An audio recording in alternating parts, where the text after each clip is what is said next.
जात नहिन जेह। रूप रंग अर रेख पेख को कह न सकत केह। अचल मूरत अनभव प्रकाश अमितोज कहे जय। कोट इंद्र इंद्राण साहि साहान गणिजय। त्रिभवन महीप सुर नर असुर नेत नेत बन तृण कहत।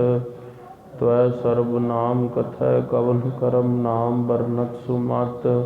गुरु नानक पाद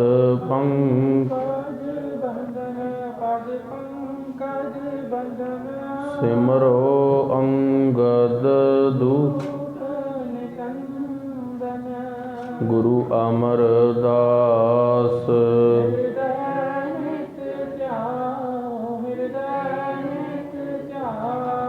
श्री गुरु रामदास गुरु अर्जुन बिगनन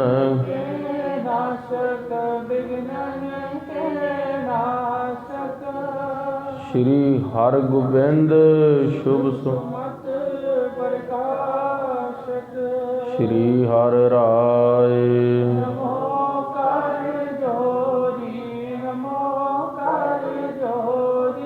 श्री हर कृष्ण गुरु तेग बहादुर।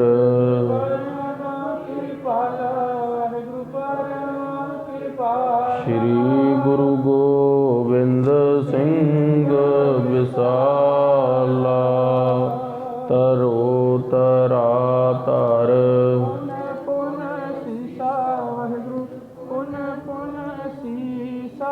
बंदो बार बार जगदीशा। एक ओंकारा सतगुरु तेह प्रसाद सच होए। वाहिगुरु जी की फतेह बिघ्न बिनाशन सोए। श्री नानक परशोत्तमं परम परावर नाथ। युगल चरण मम बंदना तर पर तर कर माथ। या मह अमृत ज्ञान है मानुख भगत वैराग। श्री गुरु ग्रंथ साहिब जी उदत बंदो कर अनुराग। जजन भजन मम खालसा खालसा पूज बेजोग। दास गोबिंद फतेह खालसा दरस परस मिटै सोग। आत्म रस जो जानही सो है खालस देव। प्रभ मैं मोह मैं तास मैं रंचक नाहिन पेव। कहाँ बुद्ध प्रभ तुच्छ हमारी वर्ण। हम ना सकत कर सिफत तुम्हारी।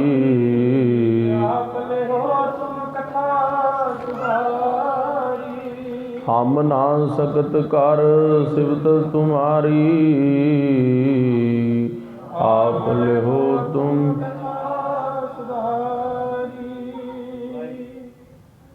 वाहिगुरु साहिब जी।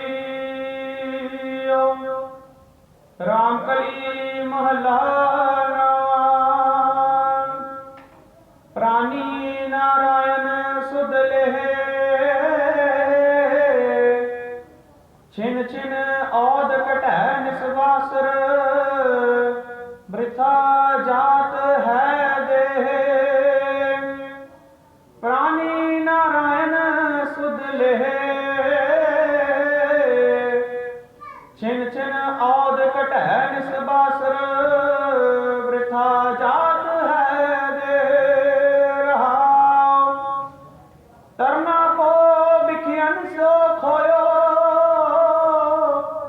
बालपन अज्ञाना।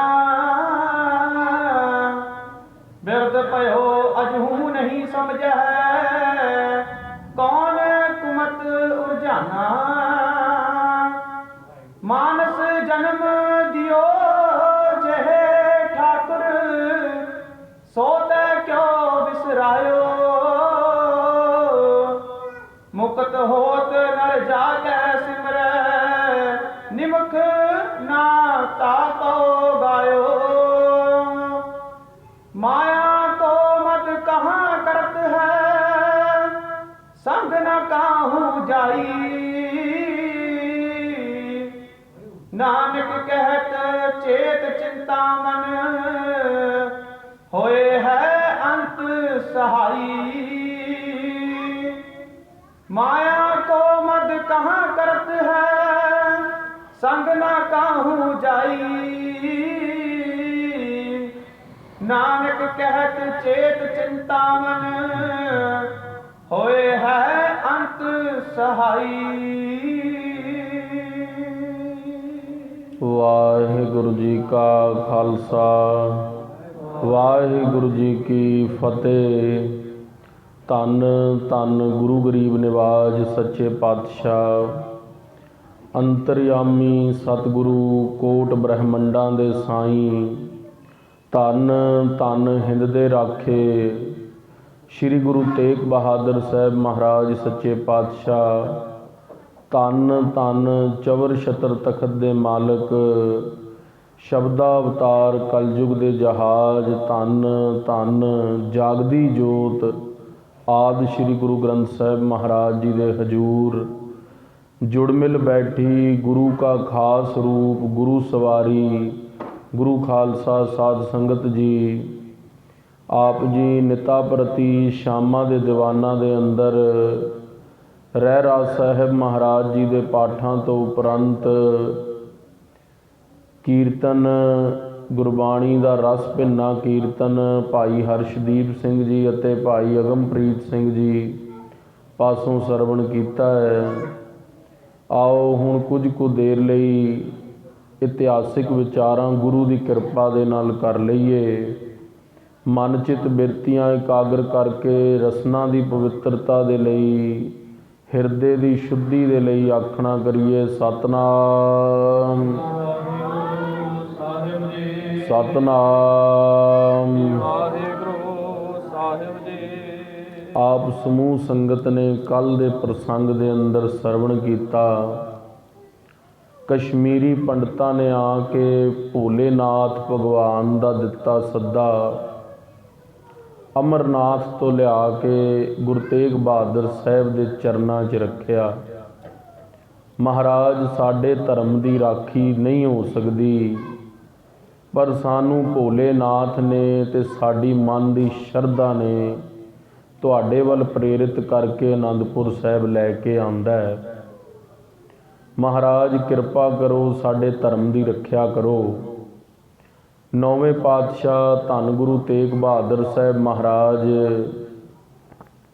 उन्होंने बांह फड़ के कहते ने पंडित जी तुसी जाके दिल्ली दरबार दे अंदर है गल डंके की चोट ते कहना जे गुरु तेग बहादुर साहब इस्लाम कबूलते ने तां पिछे सारी कौम इस्लाम कबूलन नूं तैयार है।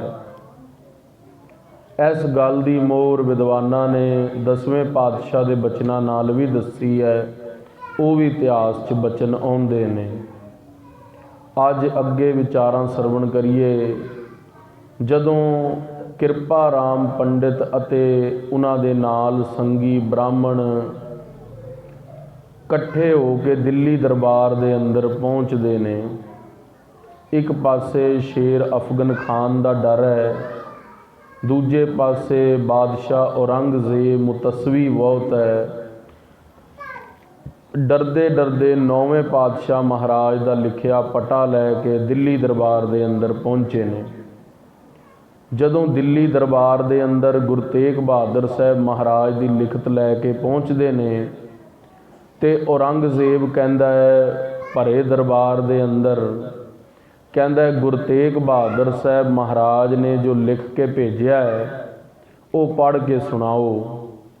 किरपा राम पंडित कहन लगा बादशाह इस चिट्ठी दे अंदर है गल लिखी हुई है बई जे ਤੂੰ ਕਹਿਣਾ ਇੱਕ ਪਾਸੇ ਵੀ ਸਾਰੇ ਹਿੰਦੂ ਮੈਂ ਮੁਸਲਮਾਨ ਬਣਾ ਦੇਣੇ ਨੇ, ਦੂਸਰੇ ਪਾਸੇ ਗੁਰੂ ਤੇਗ ਬਹਾਦਰ ਸਾਹਿਬ ਨੇ ਇਹ ਗੱਲ ਕਹੀ ਹੈ ਨੌਵੇਂ ਪਾਤਸ਼ਾਹ ਨੇ ਬਈ ਜੇ ਗੁਰੂ ਤੇਗ ਬਹਾਦਰ ਸਾਹਿਬ ਨੂੰ ਤੂੰ ਮੁਸਲਮਾਨ ਬਣਾ ਸਕਦਾ ਹੈ ਤੇ ਪਿੱਛੇ ਸਾਰੇ ਹਿੰਦੂ ਆਪੇ ਹੀ ਮੁਸਲਮਾਨ ਬਣਨ ਨੂੰ ਤਿਆਰ ਨੇ। ਇਹ ਗੱਲ ਸੁਣਨ ਤੋਂ ਬਾਅਦ ਔਰੰਗਜ਼ੇਬ ਖੁਸ਼ ਹੋ ਗਿਆ। ਉਸਨੇ ਇਹ ਗੱਲ ਪੁੱਛੀ ਬਈ ਗੁਰੂ ਤੇਗ ਬਹਾਦਰ ਸਾਹਿਬ ਕੌਣ ਨੇ? ਉਹ ਕਹਿੰਦੇ ਨੇ ਸਾਰੀ ਸਭਾ ਦੇ ਅੰਦਰ ਬੈਠੇ ਕਾਜੀ ਮੁਲਾਣੇ ਸਿਆਣੇ ਬੰਦੇ ਬੈਠੇ ਸੀ। ਉਹਨਾਂ ਨੇ ਕਿਹਾ ਤੁਸੀਂ ਇੱਕ ਵਾਰੀ ਚਿੱਠੀ ਅੱਜ ਤੋਂ 30 ਸਾਲ ਪਹਿਲਾਂ ਕੀਰਤਪੁਰ ਸਾਹਿਬ ਭੇਜੀ ਸੀ ਗੁਰੂ ਹਰਿਰਾਏ ਸਾਹਿਬ ਨੂੰ ਬੁਲਾਉਣ ਲਈ। ਤਦੋਂ ਗੁਰੂ ਹਰਿਰਾਏ ਸਾਹਿਬ ਆਪ ਨਹੀਂ ਆਏ ਸੀ, ਉਹਨਾਂ ਦਾ ਵੱਡਾ ਪੁੱਤਰ ਬਾਬਾ ਰਾਮ ਰਾਏ ਆਇਆ ਸੀ, ਜਿਸ ਨੇ ਤੈਨੂੰ ਤਕਰੀਬਨ 350 ਤੋਂ ਵੱਧ ਕਰਾਮਾਤਾਂ ਦਿਖਾਈਆਂ ਤੇ ਤੂੰ ਉਸ ਦੀ ਕਰਾਮਾਤਾਂ ਤੋਂ ਪ੍ਰਭਾਵਿਤ ਹੋ ਕੇ ਦੇਹਰਾਦੂਨ ਦੀ ਧਰਤੀ ਉਹਦੇ ਨਾਂ ਲਵਾਈ ਤੇ 13,000 ਰੁਪਈਆ ਸ਼ਾਹੀ ਖਜ਼ਾਨੇ 'ਚੋਂ ਰੋਜ਼ ਦਾ ਰਾਮ ਰਾਏ ਨੂੰ ਦਿੱਤਾ ਵੀ ਖਰਚ ਦੇ ਲਈ ਤੁਸੀਂ ਖਰਚ ਲਵੋ, ਕਿਉਂਕਿ ਬਾਬਾ ਰਾਮ ਰਾਏ ਨੇ ਔਰੰਗਜ਼ੇਬ ਦੇ ਹਿਸਾਬ ਨਾਲ ਜ਼ਿੰਦਗੀ ਜਿਉਣੀ ਦਾ ਉਹਨੂੰ ਸੁੱਖ ਦਿੱਤਾ। ਜਿਵੇਂ ਉਸਨੇ ਕਿਹਾ ਵੀ ਮੈਂ ਕਲਪ ਵ੍ਰਿਕਸ਼ ਦੇ ਦਰਸ਼ਨ ਕਰਨਾ ਚਾਹੁੰਦਾ, ਅਮਰ ਫਲ ਖਾਣਾ ਚਾਹੁੰਦਾ, ਬਾਬਾ ਰਾਮ ਰਾਏ ਨੇ ਸਵਰਗ ਤੋਂ ਅਮਰ ਫਲ ਤੱਕ ਖਵਾ ਕੇ ਦਿੱਤੇ। ਕਿਹਾ ਮੈਂ ਦਿੱਲੀ ਦੇ ਅੰਦਰ ਵਗਦੀ ਯਮੁਨਾ ਨਦੀ ਦੇ ਉੱਤੇ ਬਿਨਾਂ ਕਿਸ਼ਤੀ ਤੋਂ ਚੱਲਣਾ ਚਾਹੁੰਦਾ, ਬਾਬਾ ਰਾਮ ਰਾਏ ਤੇ ਔਰੰਗਜ਼ੇਬ ਬਿਨਾਂ ਕਿਸ਼ਤੀ ਤੋਂ ਚੱਲੇ। ਪਦਮਣੀਆਂ ਦਾ ਭੋਗ ਕਰਨਾ ਚਾਹੁੰਦਾ, ਬਾਬਾ ਰਾਮ ਰਾਏ ਜੀ ਨੇ ਉਹ ਵੀ ਕਰਵਾ ਦਿੱਤੇ। ਗਲਤੀਆਂ ਕਰਦੇ ਕਰਦੇ ਬਾਬਾ ਰਾਮ ਰਾਏ ਜੀ ਤੋਂ ਇੱਕ ਮਹਾਨ ਗਲਤੀ ਵੀ ਹੋ ਗਈ ਕਿ ਗੁਰੂ ਨਾਨਕ ਬਾਬੇ ਦੀ ਬਾਣੀ ਦੀ ਇੱਕ ਸ਼ਬਦ ਬਦਲਿਆ ਗਿਆ। ਜਿੱਥੇ ਪੰਕਤੀ ਸੀ ਮਿੱਟੀ ਮੁਸਲਮਾਨ ਕੀ ਪੇੜਾ ਭਈ ਘੁਮਿਆਰ, ਘੜ ਭਾਂਡੇ ਇੱਟਾਂ ਕੀਆ ਜਲਦੀ ਕਰੇ ਪੁਕਾਰ, ਬਾਬਾ ਰਾਮ ਰਾਏ ਜੀ ਨੂੰ ਕਾਜ਼ੀਆਂ ਦੇ ਪ੍ਰਭਾਵ ਥੱਲੇ ਆ ਕੇ ਗੱਲ ਤਾਂ ਸੱਚੀ ਸੀਗੀ। ਗੁਰੂ ਨਾਨਕ ਸਾਹਿਬ ਮਹਾਰਾਜ ਦੀ ਉਹ ਪੰਕਤੀ ਦਾ ਅਰਥ ਦਾ ਮਤਲਬ ਸੀ ਬਈ ਜੇ ਕਿਸੇ ਮੁਸਲਮਾਨ ਨੂੰ ਤੁਸੀਂ ਦੱਬਦੇ ਹੋ ਨਾ ਤੇ ਜਿਹੜੇ ਘੁਮਿਆਰ ਨੇ ਨਾ ਉਹ ਸਭ ਤੋਂ ਜ਼ਿਆਦਾ ਚਿਕਨੀ ਮਿੱਟੀ ਘੜਾ ਬਣਾਉਣ ਦੇ ਲਈ ਉਪਯੋਗ 'ਚ ਲਿਆਉਂਦੇ ਨੇ ਤੇ ਚਿਕਨੀ ਮਿੱਟੀ ਸਭ ਤੋਂ ਜ਼ਿਆਦਾ ਕਬਰਿਸਤਾਨ ਦੀ ਹੁੰਦੀ ਹੈ। ਇਹ ਗੱਲ ਘੁਮਿਆਰਾਂ ਨੂੰ ਪਤਾ ਹੈ ਚੰਗੀ ਤਰ੍ਹਾਂ ਦੇ ਨਾਲ। ਤੇ ਗੁਰੂ ਬਾਬੇ ਨੇ ਤਾਂ ਕਿਹਾ ਸੀ ਬਈ ਉਹ ਮਿੱਟੀ ਜਦੋਂ ਕਬਰਿਸਤਾਨ 'ਚੋਂ ਘੁਮਿਆਰ ਕੱਢ ਕੇ ਲਿਆਉਂਦੇ ਨੇ ਤੇ ਉਸ ਦਾ ਘੜਾ ਬਣਾਉਂਦੇ ਨੇ, ਉਹ ਮਿੱਟੀ 'ਚੋਂ ਤੁਹਾਡੇ ਜਿਹੜੇ ਪੂਰਵਜ ਨੇ ਉਹ ਸੜਦੇ ਨੇ, ਜਲਦੇ ਨੇ, ਬਲਦੇ ਨੇ ਤੇ ਉਹ ਮਿੱਟੀ ਜਲਦੀ ਪੁਕਾਰ ਕਰਦੀ ਹੈ, ਝੜ ਝੜ ਭਵੇ ਅੰਗਿਆਰ, ਤੇ ਉਸ ਮਿੱਟੀ ਦੇ ਉੱਤੇ ਅੰਗਿਆਰੇ ਵਗਦੇ ਨੇ ਅੱਗ ਦੇ। ਇਹ ਗੱਲ ਬਾਬੇ ਨੇ ਤਾਂ ਸੱਚ ਕਹੀ ਸੀ, ਪਰ ਬਾਬਾ ਰਾਮ ਰਾਏ ਕਹਿੰਦੇ ਬਈ ਉੱਥੇ ਸ਼ਬਦ ਮੁਸਲਮਾਨ ਨਹੀਂ ਬੇਈਮਾਨ ਹੈ। ਗੁਰੂ ਹਰਿਰਾਏ ਸਾਹਿਬ ਨੇ ਆਪਣੇ ਘਰ ਤੋਂ ਛੇਕ ਦਿੱਤਾ ਸੀ ਵੀ ਸਾਡੇ ਵੱਲ ਰਾਮ ਰਾਏ ਮੂੰਹ ਨਾ ਕਰੇ। ਚਲੋ ਉਹ ਸਾਡੀ ਕਥਾ ਦਾ ਵਿਸ਼ਾ ਨਹੀਂ ਅੱਜ ਦਾ। ਤੇ ਉੱਥੇ ਦੇ ਸਿਆਣੇ ਬੰਦੇ ਕਹਿੰਦੇ ਗੁਰੂ ਹਰਿਰਾਏ ਸਾਹਿਬ ਮਹਾਰਾਜ ਆਪ ਨਹੀਂ ਆਏ, ਆਪਣੇ ਵੱਡੇ ਪੁੱਤਰ ਰਾਮ ਰਾਏ ਨੂੰ ਦਿੱਲੀ ਘੱਲਿਆ ਸੀ। ਦੂਸਰੀ ਵਾਰੀ ਤੁਸੀਂ ਚਿੱਠੀ ਘੱਲੀ ਸੀ ਗੁਰੂ ਹਰਕ੍ਰਿਸ਼ਨ ਸਾਹਿਬ ਮਹਾਰਾਜ ਨੂੰ ਬੁਲਾਉਣ ਦੇ ਲਈ। ਬਾਬਾ ਰਾਮ ਰਾਏ ਨੇ ਪ੍ਰੇਰਿਤ ਕਰਕੇ ਕਿਹਾ ਸੀ ਮੇਰਾ ਛੋਟਾ ਭਰਾ ਦਿੱਲੀ ਦਰਬਾਰ 'ਚ ਆਵੇਗਾ, ਉਹ ਕਰਾਮਾਤ ਦਿਖਾ ਦੇਵੇਗਾ ਤੇ ਕਰਾਮਾਤ ਦਿਖਾਏਗਾ, ਗੁਰੂ ਹਰਿਰਾਏ ਸਾਹਿਬ ਦੀ ਕਰੋਪੀ ਹੋਵੇਗੀ ਤੇ ਉਸ ਤੋਂ ਬਾਅਦ ਫਿਰ ਸ਼ਾਇਦ ਮੇਰਾ ਗੁਰਤਾ ਗੱਦੀ ਦਾ ਸਬਬ ਬਣ ਜਾਵੇ। ਬਾਬਾ ਰਾਮ ਰਾਏ ਦੇ ਮਨ 'ਚ ਪਰ ਗੁਰੂ ਹਰਕ੍ਰਿਸ਼ਨ ਸਾਹਿਬ ਮਹਾਰਾਜ ਜਦੋਂ ਕੀਰਤਪੁਰ ਸਾਹਿਬ ਤੋਂ ਚੱਲੇ, ਜਦੋਂ ਉਹਨਾਂ ਨੇ ਪੰਜੋਖਰਾ ਸਾਹਿਬ ਵੀ ਆ ਕੇ ਪੜਾਅ ਕੀਤਾ, ਅਗਲਾ ਪੜਾਅ ਕੁਰਸ਼ੇਤਰ ਕਰਨਾਲ ਤੇ ਫਿਰ ਬਾਲਾ ਸਾਹਿਬ ਗੁਰਦੁਆਰਾ ਬੰਗਲਾ ਸਾਹਿਬ ਦਿੱਲੀ ਵਿਖੇ ਕੀਤਾ। ਉੱਥੇ ਵੀ ਬਾਦਸ਼ਾਹ ਅਖੀਰਲੇ ਵੇਲੇ ਦਰਸ਼ਨ ਕਰਨ ਆਇਆ, ਪਰ ਗੁਰੂ ਹਰਕ੍ਰਿਸ਼ਨ ਸਾਹਿਬ ਨੇ ਆਪਣਾ ਸਰੀਰ ਅਲੋਪ ਕਰ ਲਿਆ, ਬਾਦਸ਼ਾਹ ਨੂੰ ਦਰਸ਼ਨ ਨਹੀਂ ਹੋਏ। ਉਹ ਆਇਆ ਤਾਂ ਸੀਗਾ, ਚੱਦਰ ਚੱਕਣ ਲੱਗਿਆ ਸੀ, ਪਰ ਅੰਦਰ ਇੱਕ ਹਨੇਰਾ ਖੂਹ ਦਿਖਿਆ, ਡਰ ਕੇ ਵਾਪਸ ਚਲਾ ਗਿਆ ਸੀ। ਹੁਣ ਨੌਵੇਂ ਪਾਤਸ਼ਾਹ ਕਹਿੰਦੇ ਉਸ ਗੁਰੂ ਨਾਨਕ ਦੀ ਗੱਦੀ ਤੇ ਨੇ। ਜਦੋਂ ਇਹ ਗੱਲ ਸੁਣੀ ਔਰੰਗਜ਼ੇਬ ਦੇ ਮਨ ਦੇ ਅੰਦਰ ਚਾਅ ਪੈਦਾ ਹੋ ਗਿਆ ਬਈ ਜਿਨ੍ਹਾਂ ਤੋਂ ਮੈਂ ਕਰਾਮਾਤ ਦੇਖਣਾ ਚਾਹੁੰਦਾ ਸੀ ਗੁਰੂ ਹਰਿਰਾਏ ਸਾਹਿਬ ਤੋਂ, ਉਹਨਾਂ ਨੇ ਵੀ ਮੈਨੂੰ ਕਰਾਮਾਤ ਨਹੀਂ ਦਿਖਾਈ। ਗੁਰੂ ਹਰਕ੍ਰਿਸ਼ਨ ਸਾਹਿਬ ਤੋਂ ਕਰਾਮਾਤ ਦੇਖਣਾ ਚਾਹੁੰਦਾ ਸੀ, ਉਹਨਾਂ ਦੇ ਤਾਂ ਮੈਂ ਦਰਸ਼ਨ ਹੀ ਨਹੀਂ ਕਰ ਸਕਿਆ। गुरु तेग बहादुर साहब महाराज ने गल कह के घली है, चिट्ठी दे उत्ते पटा लिख के भेजिया है बई जे कश्मीरी पंडितां ने इस्लाम कबूलना है तो पहले मैनू इस्लाम कबूल करवाओ। यह गल दे उत्ते औरंगजेब राजी हो गया, कहंदा 2 अहदीए भेजो। अहदीए का मतलब हुंदा 2 सैनिक भेजो। 2 सैनिक किरपा राम नूं पुछया किहड़ी जगह घल्लणे ने। किरपा राम ने कहा आनंदपुर साहब नूं घल्लणे ने। आनंदपुर साहब दे लई 2 अहदीए। पहले अहदीए ना खालसा जी वगार बन के जांदे सी। जिस तरह मान लो हुण अज तां असीं दिल्ली जाना होवे, साडे कोल कार स्कूटर मोटरसाइकिल बस सब कुछ सुविधा हैगी है। पहले जिहड़े तुरक हुंदे सी ना, वो वगार पा दिंदे सी। जिस तरह दिल्ली तो लैके करनाल तक सोनीपत तक उन्हां दा मंजा 4 बंदे चुकदे सी। 4 हिंदुआं तो मंजा उत्थे तक चुकवांदे सी GT रोड ते। फिर उत्थे छोटे छोटे कोस मीनार बने हुंदे सी। वो तुसीं अज भी जदों दिल्ली हाईवे तो जाओगे ना तुहानूं दिख जाणगे। ते उत्थे मंजा रख दिंदे सी। फिर अगले 4 बंदे करनाल तो कुरुक्षेत्र, कुरुक्षेत्र तो अंबाले, अंबाले तो लुधियाने, लुधियाने तो फिर तरन तारण, फिर इदां चलदे चलदे वो इदां वगार पांदे हुंदे सीगे। ते जिहड़ा असीं सरहंद रोड तो पटियाले वाल जाइए ना, बाबा जय सिंह खलकट का गुरुद्वारा साहब है, तुसीं कदी दर्शन करना, शहीदां दा मान स्थान है। उन्होंने यह वगार पाई सी भी तंबाकू की पंड चक के रख दे। उस मुसलमान नूं कहा भी तू असीं तैनूं पैसे देने आ, तू अपनी पंड चकवा लै जिस तो चकवाणी है। पर अस खालसा जिहड़ा है वो इसनूं जगत झूठ कहंदा, हत्थ नहीं लाउंदा। इस करके असीं यह वगार नहीं तेरी चकांगे। वो तुरक कहंदा भी तैनूं मैं सजावां देवांगा। वो कहंदे तू जो मर्जी सज़ा दे लै। कहंदे मौत की सज़ा देवांगा। वो कहंदे तू मौत की सज़ा दे लै। बाबा जय सिंह खलकट की चमड़ी पुट्ठी करके जमूरा न लाई सीगी। आखना करो सतनाम। वो गुरुद्वारा सरहंद रोड के उत्ते सुशोभित है, पर उन्होंने वगार नहीं मन्नी सी, बचन विच आ गया, दसना जरूरी सी। सो इस तरह वो जिहड़े अहदीए सीगे 2 औरंगजेब बादशाह की चिट्ठी लैके श्री आनंदपुर साहब वाल चले। तो वो जदों आनंदपुर साहब वाल बयाना किया उन्होंने, तो दिल्ली तो होंदे हुए करनाल अंबाला ऐसी रोड तो होंदे होंदे ब्यासा दरिया पार करके सतलुज के कंढे आनंदपुर साहब, तो उत्थे जाके पड़ा किया। पता लग्या 9वें पातशाह महाराज अमृत वेले दीवान सजाते ने। तो उन्होंने भी अपना एक मैसेज लिख के गुरु तेग बहादुर साहब वाल घल्लिया भी सानू नरंगे ने भेजिया, औरंगजेब ने भेजिया, तो असी तुहानू मिलना चाहुंदे हां। गुरु तेग बहादुर साहब महाराज सच्चे पातशाह ने कहा भी तुसी कल अमृत वेले दीवान की आसां दी वार की समाप्ति तो बाद साडे कोल आ जाना। अगले दिन अमृत वेले दोनों ऐदीए तैयार होके महाराज का जालो जलाल देखिया, संगत तैयार बर तैयार बैठी है। वो भी अपने जोड़े ला के नकमस्तक होके पिटावां लैके महाराज नूं मत्था टेकिया। हुण दरबार च दिल्ली दरबार चों तां सुनेहा लैके आना सी भी महाराज नूं लैके आओ जल्द तो जल्द, असीं इत्थे आके फिर देखांगे की करना है। क्योंकि सरकारां दे अंदर मनसूबे होर ने, मुख ते होर ने, जदों बंदा सामने आ जाए तां होर ने।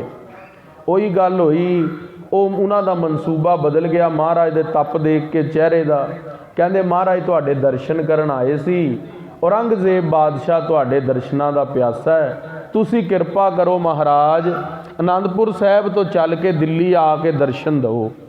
गुरु तेग बहादुर साहब महाराज ने सारी संगत नाल विचार की। बाबा गुरदित्ता जी, भाई मती दास दीवान साहब सारे बैठे सी संगत विच, सारियां ने नीवी पाई। पता सीगा बई यह सद्दा कई बारी आ चुका है। 5वें पातशाह के समय भी यह सद्दा आया सी, गुरु हरराय साहब के समय भी सद्दा आया सी, गुरु हरकृष्ण साहब महाराज के समय भी यह सद्दा आया सी। पर कोई भी पातशाह जदों गए ने सद्दे दे ते वापस नहीं आए। माता गुजरी ते माता नानकी भी फिक्रमंद होए, पर महाराज ने संगत दे अंदर बचन कह दिता, कहंदे नरंगे नूं जाके कह दो कि असी चौमासे तो बाद आवांगे। चौमासा की हुंदा है जदों सावन भादो अस्सू का महीना टप जाए, क्योंकि उसके अंदर मीह कणी पैंदी है, ਪਹਿਲਾਂ ਤਾਂ ਘੋੜਿਆਂ 'ਤੇ ਜਾਂਦੇ ਸੀ ਤੇ ਘੋੜਿਆਂ ਦੇ ਪੈੜ ਜਿਹੜੇ ਉਹ ਕਿੱਚੜ 'ਚ ਫਸ ਜਾਂਦੇ ਸੀ ਤੇ ਦਰਿਆਵਾਂ ਦਾ ਪਾਣੀ, ਅੱਜ ਤਾਂ ਪੁੱਲ ਬਣ ਗਏ ਉੱਚੇ ਉੱਚੇ, ਉਹ ਦਰਿਆਵਾਂ ਦਾ ਪਾਣੀ ਰਸਤਿਆਂ 'ਚ ਆ ਜਾਂਦਾ ਸੀ, ਉਸ ਕਰਕੇ ਘੋੜੇ ਚੱਲਦੇ ਨਹੀਂ ਹੁੰਦੇ ਸੀ। ਤੇ ਮਹਾਰਾਜ ਕਹਿੰਦੇ ਵੀ ਭਾਦੋ ਸਾਵਣ ਦਾ ਮਹੀਨਾ ਟੱਪ ਜਾਵੇ ਤਾਂ ਅਸੀਂ ਫਿਰ ਚੁਮਾਸੇ ਤੋਂ ਬਾਅਦ ਆਵਾਂਗੇ, 4 ਮਹੀਨਿਆਂ ਤੋਂ ਬਾਅਦ ਆਵਾਂਗੇ। ਉਹਨਾਂ ਨੇ ਕਿਹਾ ਮਹਾਰਾਜ ਜੀ 7 ਬਚਨ। ਵਾਪਸ ਐਦੀਏ ਵਗਾਰ ਪਾਉਂਦੇ ਫਿਰ ਅਨੰਦਪੁਰ ਸਾਹਿਬ ਤੋਂ ਦਿੱਲੀ ਪਹੁੰਚੇ। ਔਰੰਗਜ਼ੇਬ ਨੂੰ ਸਾਰੀ ਗੱਲ ਦੱਸੀ ਵੀ ਗੁਰੂ ਤੇਗ ਬਹਾਦਰ ਸਾਹਿਬ ਨੇ ਇੱਕ ਵਾਰੀ ਵੀ ਆਉਣ ਤੋਂ ਮਨਾ ਨਹੀਂ ਕੀਤਾ ਤੇ ਉਹਨਾਂ ਨੇ ਇਹ ਗੱਲ ਕਹੀ ਅਸੀਂ ਚੁਮਾਸੇ ਤੋਂ ਬਾਅਦ ਆ ਜਾਵਾਂਗੇ। ਔਰੰਗਜ਼ੇਬ ਵੀ ਚੁੱਪ ਕਰ ਗਿਆ। ਪਰ ਗੁਰੂ ਤੇਗ ਬਹਾਦਰ ਸਾਹਿਬ ਮਹਾਰਾਜ ਨੇ ਅਗਲੇ ਦਿਨ ਹੀ ਜਾਣ ਦਾ ਵਿਚਾਰ ਬਣਾ ਲਿਆ, ਕਿਉਂਕਿ ਮਹਾਰਾਜ ਨੂੰ ਪਤਾ ਸੀ ਅਸੀਂ ਸ਼ਹਾਦਤ ਤੋਂ ਪਹਿਲਾਂ ਬਹੁਤ ਵੱਡੇ ਵੱਡੇ ਕਾਰਜ ਕਰਨੇ ਨੇ। ਉਹ ਕਾਰਜ ਸਿੱਧ ਕਰਨੇ ਸੀ। ਗੁਰੂਆਂ ਦੇ, ਮਹਾਤਮਾਵਾਂ ਦੇ, ਬ੍ਰਹਮ ਗਿਆਨੀਆਂ ਦੀ ਆਪਣੀ ਰਮਜ ਹੁੰਦੀ ਹੈ। ਮਾਤਾ ਗੁਜਰੀ ਜੀ ਨੂੰ, ਮਾਤਾ ਨਾਨਕੀ ਜੀ ਹੋਰਾਂ ਨੂੰ ਮਹਾਰਾਜ ਨੇ ਰਾਤ ਮਹਿਲਾਂ ਦੇ ਅੰਦਰ ਬੁਲਾ ਕੇ ਸਾਰੀ ਵਾਰਤਾ ਦੱਸੀ ਬਈ ਅਸੀਂ ਸਵੇਰੇ ਕੇਵਲ 5 ਸਿੰਘਾਂ ਦੇ ਨਾਲ ਚਾਲਾ ਮਾਰਾਂਗੇ ਅਨੰਦਪੁਰ ਸਾਹਿਬ ਤੋਂ। ਉਹ ਸਿੱਖਾਂ ਦੀ ਜੋ ਚੋਣ ਕੀਤੀ ਉਹ 9ਵੇਂ ਪਾਤਸ਼ਾਹ ਨੇ ਆਪ ਕੀਤੀ। ਜਦੋਂ 5ਵੇਂ ਪਾਤਸ਼ਾਹ ਸ਼ਹਾਦਤ ਦੇਣ ਗਏ ਸੀ, ਬਾਬਾ ਬਿਧੀ ਚੰਦ ਜੀ, ਭਾਈ ਪੁਰਾਣਾ ਜੀ, ਭਾਈ ਲੰਗਾਹਾ ਜੀ, ਭਾਈ ਜੇਠਾ ਜੀ ਤੇ ਭਾਈ ਤਿੰਗਾਣਾ ਜੀ, 5 ਸਿੰਘ ਨਾਲ ਗਏ ਸੀ। ਤੇ ਉਧਰੋਂ ਜਦੋਂ ਹੁਣ 9ਵੇਂ ਪਾਤਸ਼ਾਹ ਜਾਂਦੇ ਨੇ ਤੇ 9ਵੇਂ ਪਾਤਸ਼ਾਹ ਦੇ ਨਾਲ ਵੀ 5 ਸਿੰਘ ਗਏ ਨੇ। ਸਭ ਤੋਂ ਪਹਿਲੇ ਦੀਵਾਨ ਭਾਈ ਮਤੀ ਦਾਸ ਜੀ, ਜੋ ਗੁਰੂ ਘਰ ਦੇ ਅੰਦਰ ਸਾਰੀ ਦੀਵਾਨਗੀ ਦਾ ਕੰਮ ਕਰਦੇ ਸੀ, ਖਰਚੇ ਦਾ, ਲੰਗਰਾਂ ਦਾ, ਗੁਰੂ ਘਰ ਦੀਆਂ ਭੇਟਾਵਾਂ ਦਾ। ਭਾਈ ਸਾਹਿਬ ਭਾਈ ਮਤੀ ਦਾਸ ਜੀ ਨੂੰ ਮੂਹਰੇ ਰੱਖਿਆ, ਜਥੇਦਾਰ ਬਣਾਇਆ ਆਪਣੇ ਪੰਥ ਚੱਲਣ ਦਾ। ਤੇ ਭਾਈ ਸਤੀ ਦਾਸ ਜੀ ਉਹਨਾਂ ਦੇ ਭਰਾਤਾ, ਭਾਈ ਦਿਆਲਾ ਜੀ, ਭਾਈ ਊਧਾ ਜੀ ਤੇ ਭਾਈ ਗੁਰਦਿੱਤਾ ਜੀ, 5 ਸਿੰਘ ਮਾਤੇ ਨੂੰ ਕਿਹਾ ਬਈ ਮਾਤਾ ਜੀ ਅਸੀਂ ਨਾਲ ਲੈ ਕੇ ਅਸੀਂ ਹੁਣ ਦਿੱਲੀ ਨੂੰ ਸ਼ਾਇਦ ਚਾਲਾ ਮਾਰੀਏ। ਅਸੀਂ ਬਾਂਗਰ ਦੇਸ਼ ਹੁੰਦੇ ਹੋਏ ਪਟਿਆਲੇ ਤੋਂ ਬਾਂਗਰ, ਹਿਸਾਰ ਵੱਲ, ਹਿਸਾਰ ਤੋਂ ਫਿਰ ਆਗਰੇ, ਆਗਰੇ ਤੋਂ ਮਹਾਰਾਜ ਦਿੱਲੀ ਆਏ ਨੇ। ਇਹ ਰੂਟ ਰਿਹਾ ਮਹਾਰਾਜ ਦੀ ਸ਼ਹਾਦਤ ਦਾ। ਇੱਕ ਤੁਸੀਂ ਸਫ਼ਰ ਮਹਾਰਾਜ ਦਾ ਪਹਿਲੇ ਸਰਵਣ ਕਰ ਆਏ ਹੋ, ਜਿਹੜਾ ਮਹਾਰਾਜ ਨੇ ਬਾਬੇ ਬਕਾਲੇ ਤੋਂ ਸ਼੍ਰੀ ਅੰਮ੍ਰਿਤਸਰ ਸਾਹਿਬ ਗਏ ਸੀ। ਅੰਮ੍ਰਿਤਸਰ ਸਾਹਿਬ ਤੋਂ ਹੁੰਦੇ ਹੋਏ, ਪਟਿਆਲੇ ਤੋਂ ਜੀਂਦ ਹੁੰਦੇ ਹੋਏ, ਹਿਸਾਰ ਹੁੰਦੇ ਹੋਏ ਵਾਪਸ ਬਕਾਲੇ ਆਏ ਸੀ। ਬਕਾਲੇ ਤੋਂ ਮਹਾਰਾਜ ਫਿਰ ਪੂਰਬ ਦੇਸ਼ ਵੱਲ ਗਏ ਸੀ, ਗਿਆ, ਪਟਨਾ ਸਾਹਿਬ ਤੇ ਫਿਰ ਅਸਾਮ ਵੱਲ, ਧੂਬੜੀ ਸਾਹਿਬ ਵੱਲ। ਉਧਰੋਂ ਮਹਾਰਾਜ ਵਾਪਸ ਪਟਨਾ ਸਾਹਿਬ ਆਏ ਨੇ। ਹੁਣ ਮਹਾਰਾਜ ਪਟਨਾ ਸਾਹਿਬ ਤੋਂ ਅਨੰਦਪੁਰ ਸਾਹਿਬ ਆਏ ਨੇ, ਹੁਣ ਦੂਜੀ ਵਾਰੀ ਚੱਲੇ ਨੇ। ਇਹ ਮਹਾਰਾਜ ਦੀ ਦੂਸਰੀ ਜਿਹੜੇ ਉਦਾਸੀ ਕਹਿ ਲਈਏ, ਦੂਸਰੀ ਮਹਾਰਾਜ ਦੀ ਯਾਤਰਾ ਕਹਿ ਲਈਏ, ਜੋ ਵੱਡੀ ਯਾਤਰਾ ਹੈ। 9ਵੇਂ ਪਾਤਸ਼ਾਹ ਗੁਰਦੇਵ ਮਾਤਾ ਰਾਤ ਵਿਰਾਗ ਕਰਦੇ ਨੇ, ਮਾਤਾ ਗੁਜਰੀ ਜੀ ਵੀ। ਇਹ ਵੀ ਇਤਿਹਾਸ ਦੇ ਅੰਦਰ ਬਚਨ ਆਏ ਨੇ ਬਈ ਮਾਤਾ ਜੀ ਹੋਰੀ ਪਟਨਾ ਸਾਹਿਬ ਸੀਗੇ ਤੇ 10ਵੇਂ ਗੁਰੂ ਤੇਗ ਬਹਾਦਰ ਸਾਹਿਬ ਮਹਾਰਾਜ ਨੇ ਉਹਨਾਂ ਨੇ ਆਣ ਦੇ ਉੱਤੇ ਚਾਲਾ ਮਾਰਿਆ। ਪਰ ਇਤਿਹਾਸ ਦੇ ਅੰਦਰ ਇਹ ਵੀ ਸਰੋਤ ਮਿਲਦਾ ਹੈ ਕਿ 9ਵੇਂ ਪਾਤਸ਼ਾਹ ਮਹਾਰਾਜ ਨੇ ਮਾਤਾ ਜੀ ਹੋਰਾਂ ਨੂੰ ਮਿਲ ਕੇ ਫੇਰ ਚਾਲਾ ਮਾਰਿਆ। ਚਲੋ ਦੋਨਾਂ ਗੱਲਾਂ ਦੇ ਅੰਦਰ ਇੱਕ ਗੱਲ ਸਮਾਨਿਆ ਹੈ ਕਿ ਗੁਰੂ ਤੇਗ ਬਹਾਦਰ ਸਾਹਿਬ ਆਪਣੇ ਜਾਣ ਦਾ ਉਸੇ ਸਮੇਂ ਸਮਾਂ ਨਿਸ਼ਚਿਤ ਕਰ ਲਿਆ ਜਦੋਂ ਐਦੀਏ ਦਿੱਲੀ ਤੋਂ ਸੁਨੇਹਾ ਲੈ ਕੇ ਆਏ ਸੀ। ਉਧਰ 9ਵੇਂ ਪਾਤਸ਼ਾਹ ਸਭ ਤੋਂ ਪਹਿਲੇ ਪਟਿਆਲੇ ਰਿਆਸਤ ਦੇ ਅੰਦਰ, ਜਿੱਥੇ ਅੱਜ ਪਟਿਆਲੇ ਦੇ ਅੰਦਰ ਬਹਾਦਰਗੜ੍ਹ ਹੈ, ਬਹਾਦਰਗੜ੍ਹ ਦੇ ਅੰਦਰ ਸੈਫਦੀਨ ਦੀ ਸਰਾਂ ਸੀਗੀ, ਜਿੱਥੇ ਸੈਫਦੀਨ, ਤੁਸੀਂ ਜਦੋਂ ਗੁਰਦੁਆਰਾ ਦੂਖ ਨਿਵਾਰਨ ਸਾਹਿਬ ਪਟਿਆਲੇ ਜਾਓ, ਉਸ ਤੋਂ ਇੱਕ ਪੁੱਲ ਪਹਿਲਾਂ ਹੀ, ਜਦੋਂ ਅਸੀਂ ਬੱਸ ਸਟੈਂਡ ਵਾਲਾ ਪੁੱਲ ਨਾ ਚੜ੍ਹੀਏ ਉਸ ਤੋਂ ਪਹਿਲਾਂ ਹੀ ਬਹਾਦਰਗੜ੍ਹ ਹੈ। ਤੇ ਬਹਾਦਰਗੜ੍ਹ ਦੇ ਅੰਦਰ ਤੁਸੀਂ ਸ਼ਾਇਦ ਗੁਰਦੁਆਰੇ ਦੇ ਹੀ ਦਰਸ਼ਨ ਕੀਤੇ ਹੋਣਗੇ। ਗੁਰਦੁਆਰੇ ਦੇ ਬਿਲਕੁਲ ਸਾਹਮਣੇ ਪਾਸੇ ਨਾ ਆਰਮੀ ਵਾਲਿਆਂ ਦਾ ਹੈੱਡਕੁਆਟਰ ਹੈ। ਉੱਥੇ ਮਹਾਰਾਜ ਦਾ ਪੁਰਾਤਨ ਸਥਾਨ ਹੈ, ਤੁਸੀਂ ਦਰਸ਼ਨ ਕਰ ਸਕਦੇ ਹੋ। ਅੰਦਰ ਖੂਹ ਵੀ ਹੈ ਤੇ ਮਹਾਰਾਜ ਦਾ ਉਹ ਪੁਰਾਤਨ ਥੜਾ ਵੀ ਹੈ, ਜਿੱਥੇ ਮਹਾਰਾਜ ਸੈਫਦੀਨ ਦੇ ਬਾਗ ਦੇ ਅੰਦਰ ਜਾ ਕੇ ਸੁਸ਼ੋਭਿਤ ਹੋਏ ਸੀ। ਉਹ ਆਰਮੀ ਵਾਲੇ ਮਨਾ ਨਹੀਂ ਕਰਦੇ, ਤੁਸੀਂ ਜਾ ਕੇ ਦਰਸ਼ਨ ਕਰ ਸਕਦੇ ਹੋ। ਬਸ ਕਹਿ ਦਿਓ ਅਸੀਂ ਸਿੱਖ ਸੰਗਤ ਹਾਂ, ਮਹਾਰਾਜ ਦੇ ਸਥਾਨ ਦੇ ਦਰਸ਼ਨ ਕਰਨ ਆਏ ਹਾਂ, ਔਰ ਨਹੀਂ ਰੋਕਦੇ ਨਹੀਂ ਉਹ ਜਾਣ ਨੂੰ। ਸੋ ਰਹੋ ਵਿਚਾਰ। ਗੁਰੂ ਤੇਗ ਬਹਾਦਰ ਸਾਹਿਬ ਮਹਾਰਾਜ ਬਹਾਦਰਗੜ੍ਹ ਦੇ ਅੰਦਰ ਸਭ ਤੋਂ ਪਹਿਲੇ ਪਟਿਆਲੇ ਵਿਖੇ 5 ਸਿੰਘਾਂ ਦੇ ਨਾਲ ਸੈਫਦੀਨ ਦੀ ਸਰਾਂ ਦੇ ਅੰਦਰ ਉਤਰੇ ਤੇ ਸੈਫਦੀਨ ਨੂੰ ਮਹਾਰਾਜ ਮਿਲ ਕੇ ਜਾਣ ਲੱਗੇ ਸੀ, ਪਰ ਸੈਫਦੀਨ ਨੇ ਵੀ ਉਹੀ ਗੱਲ ਕਹੀ ਜੋ ਮਹਾਰਾਜ ਨੇ ਐਦੀਆਂ ਨੂੰ ਕਹੀ ਸੀ। ਕਹਿੰਦਾ ਮਹਾਰਾਜ ਤੁਸੀਂ ਚਮਾਸਾ ਮੇਰੇ ਕੋਲ ਹੀ ਕੱਟੋ। ਮੇਰੇ ਮਹਾਰਾਜ ਫਿਰ ਪਟਿਆਲੇ ਦੇ ਅੰਦਰ ਹੀ ਤਕਰੀਬਨ 3-4 ਮਹੀਨੇ ਰਹੇ। ਅੱਜ ਖਾਲਸਾ ਜੀ ਇਹ ਗੱਲ ਬੜੀ ਲੋਕ ਪੁੱਛਦੇ ਨੇ, ਕਹਿੰਦੇ ਦਰਬਾਰ ਸਾਹਿਬ ਤੋਂ ਬਾਅਦ ਜੇ ਕਿੱਥੇ ਰੌਣਕ ਹੈ ਗੁਰਦੁਆਰਾ ਦੂਖ ਨਿਵਾਰਨ ਸਾਹਿਬ ਹੈ। ਉਹਦਾ ਖਾਲਸਾ ਜੀ ਇੱਕ ਇਹ ਵੀ ਕਾਰਨ ਹੈ ਵੀ ਉੱਥੇ 9ਵੇਂ ਪਾਤਸ਼ਾਹ ਨੇ ਹਰ ਪਿੰਡ ਦੇ ਕੱਲੇ ਪਿੰਡ ਦੇ ਅੰਦਰ ਸਿੱਖੀ ਦਾ ਪ੍ਰਚਾਰ ਕੀਤਾ। ਮਹਾਰਾਜ 4 ਮਹੀਨੇ ਪਟਿਆਲੇ ਰਹੇ ਨੇ। ਬੜੀ ਵੱਡੀ ਗੱਲ ਹੈ ਮਹਾਰਾਜ ਉੱਥੇ ਸਿੱਖਾਂ ਨੂੰ, ਕਿਉਂਕਿ ਅੱਜ ਤੁਸੀਂ ਦੇਖੋ ਜਿਹੜੇ ਭਾਸ਼ਾ ਵਿਭਾਗ ਉਹ ਵੀ ਪਟਿਆਲੇ ਦੇ ਅੰਦਰ ਹੈ। ਪੰਜਾਬੀ ਯੂਨੀਵਰਸਿਟੀ ਜਿੱਥੇ ਸਾਰੇ ਗ੍ਰੰਥਾਂ ਦਾ ਅਧਿਐਨ ਹੁੰਦਾ ਉਹ ਵੀ ਪਟਿਆਲੇ ਵਿੱਚ ਹੈ। ਬੜਾ ਵੱਡਾ ਸਿੱਖੀ ਦਾ ਗੜ੍ਹ ਬਣਿਆ ਪਟਿਆਲਾ। ਸੋ 9ਵੇਂ ਪਾਤਸ਼ਾਹ ਮਹਾਰਾਜ ਨੇ ਪਟਿਆਲੇ ਦੇ ਅੰਦਰ ਸੈਫਦੀਨ ਦੀ ਸਰਾਂ ਦੇ ਅੰਦਰ ਰਹੇ, ਬਹਾਦਰਗੜ੍ਹ, ਤੇ ਉੱਥੇ ਗੁਰਦੇਵ ਸੱਚੇ ਪਾਤਸ਼ਾਹ ਨੇ ਸਿੱਖੀ ਦਾ ਪ੍ਰਚਾਰ ਕੀਤਾ। ਤੇ ਜਦੋਂ ਗੁਰਦੇਵ 4 ਮਹੀਨੇ ਰਹੇ ਤੇ ਮਹਾਰਾਜ ਦੇ 4 ਮਹੀਨੇ ਰਹਿੰਦੇ ਮਹਾਰਾਜ ਨੇ ਬੜੇ ਕੌਤਕ ਕੀਤੇ। ਗੁਰਦੁਆਰਾ ਦੂਖ ਨਿਵਾਰਨ ਸਾਹਿਬ ਗਏ, ਉੱਥੇ ਇੱਕ ਕੋਹੜੀ ਸੀਗਾ, ਉਹਦਾ ਕੋਹੜ ਨਹੀਂ ਦੂਰ ਹੋ ਰਿਹਾ ਸੀ। ਮਹਾਰਾਜ ਨੇ ਜਪਜੀ ਸਾਹਿਬ ਦਾ ਪਾਠ ਕਰਕੇ ਉੱਥੇ ਜੋ ਛੱਪੜੀ ਸੀਗੀ ਮਹਾਰਾਜ ਨੇ ਕਿਹਾ ਵੀ ਇੱਥੇ ਸਾਫ਼ ਕਰਕੇ ਸਰੋਵਰ ਬਣਾਓ, ਤੇ ਮਹਾਰਾਜ ਨੇ ਉਹਦਾ ਕੋਹੜ ਦੂਰ ਕੀਤਾ ਸੀ। ਹੁਕਮਨਾਮਾ ਹਸਤ ਲਿਖਤ ਦਿੱਤਾ ਸੀਗਾ। ਉਹ ਹਸਤ ਲਿਖਤ ਹੁਕਮਨਾਮਾ ਜਦੋਂ ਤੁਸੀਂ ਜੋਤ ਲਓ ਨਾ, ਜਦੋਂ ਗੁਰਦੁਆਰਾ ਸਾਹਿਬ ਦੇ ਅੰਦਰ ਜਾਓ ਖੱਬੇ ਪਾਸੇ ਜੋਤ ਲੈਂਦੇ ਹੋ, ਉਹ ਹਸਤ ਲਿਖਤ ਹੁਕਮਨਾਮਾ ਪਿਆ ਹੋਇਆ ਉੱਥੇ ਬਈ ਮਹਾਰਾਜ ਨੇ ਬਸੰਤ ਪੰਚਮੀ ਵਾਲੇ ਦਿਨ ਇਸ ਸਥਾਨ ਤੇ ਕੋਹੜੀ ਦਾ ਕੋਹੜ ਦੂਰ ਕੀਤਾ ਸੀ। ਸੋ ਰਹੋ ਵਿਚਾਰ, ਉਹ ਸਥਾਨ ਗੁਰਦੁਆਰਾ ਦੂਖ ਨਿਵਾਰਨ ਸਾਹਿਬ ਬਾਬਾ ਹਨੂਮਾਨ ਸਿੰਘ ਜੀ ਬੁੱਢੇ ਦਲ ਦੇ 7ਵੇਂ ਜਥੇਦਾਰ, ਉਹਨਾਂ ਨੂੰ ਪਹਿਲਾ ਜੋ ਗੋਲਾ ਅੰਗਰੇਜ਼ਾਂ ਨੇ ਮਾਰਿਆ ਸੀਗਾ ਉਹਨਾਂ ਦੀ ਫੌਜ ਦੇ ਉੱਤੇ ਮੁਦਗੀ ਦੀ ਜੰਗ ਦੇ ਅੰਦਰ, ਉਹ ਵੀ ਇਤਿਹਾਸ ਦੂਖ ਨਿਵਾਰਨ ਸਾਹਿਬ ਪਟਿਆਲੇ ਨਾਲ ਜੁੜਿਆ ਹੋਇਆ ਹੈ। ਉਹ ਪਹਿਲਾ ਗੋਲਾ ਜਦੋਂ ਲੱਗਿਆ ਸੀ ਬਾਬਾ ਜੀ ਨੇ ਬਚਨ ਕੀਤਾ ਸੀ, ਕਾਲੇ ਮੂੰਹ ਵਾਲੀਏ ਤੂੰ ਬੰਦ ਨਹੀਂ ਹੁੰਦੀ, ਤੇ ਤੋਪ ਦਾ ਮੂੰਹ ਥੱਲੇ ਨੂੰ ਗਿਰ ਗਿਆ ਸੀਗਾ। ਆਖਣਾ ਕਰੋ ਸਤਨਾਮ। ਸੋ ਬਾਬਾ ਜੀ ਉਧਰੋਂ ਚਾਲਾ ਮਾਰਦੇ ਹੋਏ ਫਿਰ ਮੋਹਾਲੀ ਜਿਹੜੀ ਰਾਜਪੁਰੇ ਤੋਂ ਸੜਕ ਜਾਂਦੀ ਹੈ ਮੋਹਾਲੀ ਵੱਲ ਗਏ ਸੀ, ਜਿੱਥੇ ਸਿੰਘ ਸ਼ਹੀਦਾਂ ਸਿਉਹਾਣਾ ਬਾਬਾ ਜੀ ਦੀ ਸ਼ਹੀਦੀ ਹੋਈ, 7ਵੇਂ ਜਥੇਦਾਰ ਬੁੱਢੇ ਦਲ ਦੇ। ਸੋ 9ਵੇਂ ਪਾਤਸ਼ਾਹ ਮਹਾਰਾਜ ਗੁਰੂ ਤੇਗ ਬਹਾਦਰ ਸਾਹਿਬ ਇਸ ਤਰ੍ਹਾਂ ਪਟਿਆਲੇ ਦੇ ਅੰਦਰ ਰਹੇ। ਤੇ ਹੁਣ ਕੱਲ ਕਿਸ ਤਰ੍ਹਾਂ ਚੁਮਾਸਾ ਕੱਟ ਰਹੇ ਨੇ ਮਹਾਰਾਜ, ਉੱਥੇ ਦੀ ਸੰਗਤ ਨੂੰ ਤਾਰ ਰਹੇ ਨੇ, ਤੇ ਉਧਰੋਂ ਮਹਾਰਾਜ ਹੁਣ ਚਾਲਾ ਮਾਰਨਗੇ।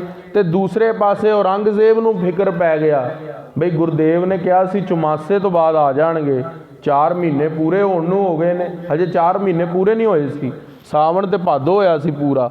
ਔਰੰਗਜ਼ੇਬ ਨੂੰ ਫਿਕਰ ਪੈ ਗਿਆ, ਕਹਿੰਦੇ ਵੀ ਹਿੰਦੂਆਂ ਦੇ ਕਿਤੇ ਕਦੋਂ ਮੁਸਲਮਾਨ ਬਣਾਵਾਂਗੇ। ਉਹ ਆਪਣੇ 2 ਐਦੀ ਦੁਬਾਰਾ ਭੇਜ ਦਿੰਦਾ, ਦੁਬਾਰਾ 2 ਐਦੀ ਭੇਜੇਗਾ, ਉਹ ਵਾਲੇ ਐਦੀ ਨਹੀਂ ਭੇਜੇਗਾ, ਨਵੇਂ ਬੰਦੇ ਭੇਜੇਗਾ, ਕਿਉਂਕਿ ਬਾਦਸ਼ਾਹਾਂ ਨੂੰ ਇਹ ਹੁੰਦਾ ਵੀ ਕਿਧਰੇ ਉਹ ਵਿਕ ਤਾਂ ਨਹੀਂ ਗਏ, ਖਰੀਦਿਆ ਤਾਂ ਨਹੀਂ ਉਹਨਾਂ ਨੂੰ ਕਿਸੇ ਨੇ। ਸੋ 9ਵੇਂ ਪਾਤਸ਼ਾਹ ਮਹਾਰਾਜ ਨੂੰ ਬੁਲਾਉਣ ਦੇ ਲਈ 2 ਨਵੇਂ ਐਦੀ ਕੱਲ੍ਹ ਦੇ ਪ੍ਰਸੰਗ ਦੇ ਅੰਦਰ ਸਰਵਣ ਕਰਾਂਗੇ। ਆਓ ਹੁਣ ਸ਼ਬਦ ਦੀ ਵਿਚਾਰ ਗੁਰਦੇਵ ਕਰਾ ਲੈਣ। ਆਖਣਾ ਕਰੋ ਜੀ ਸਤਨਾਮ।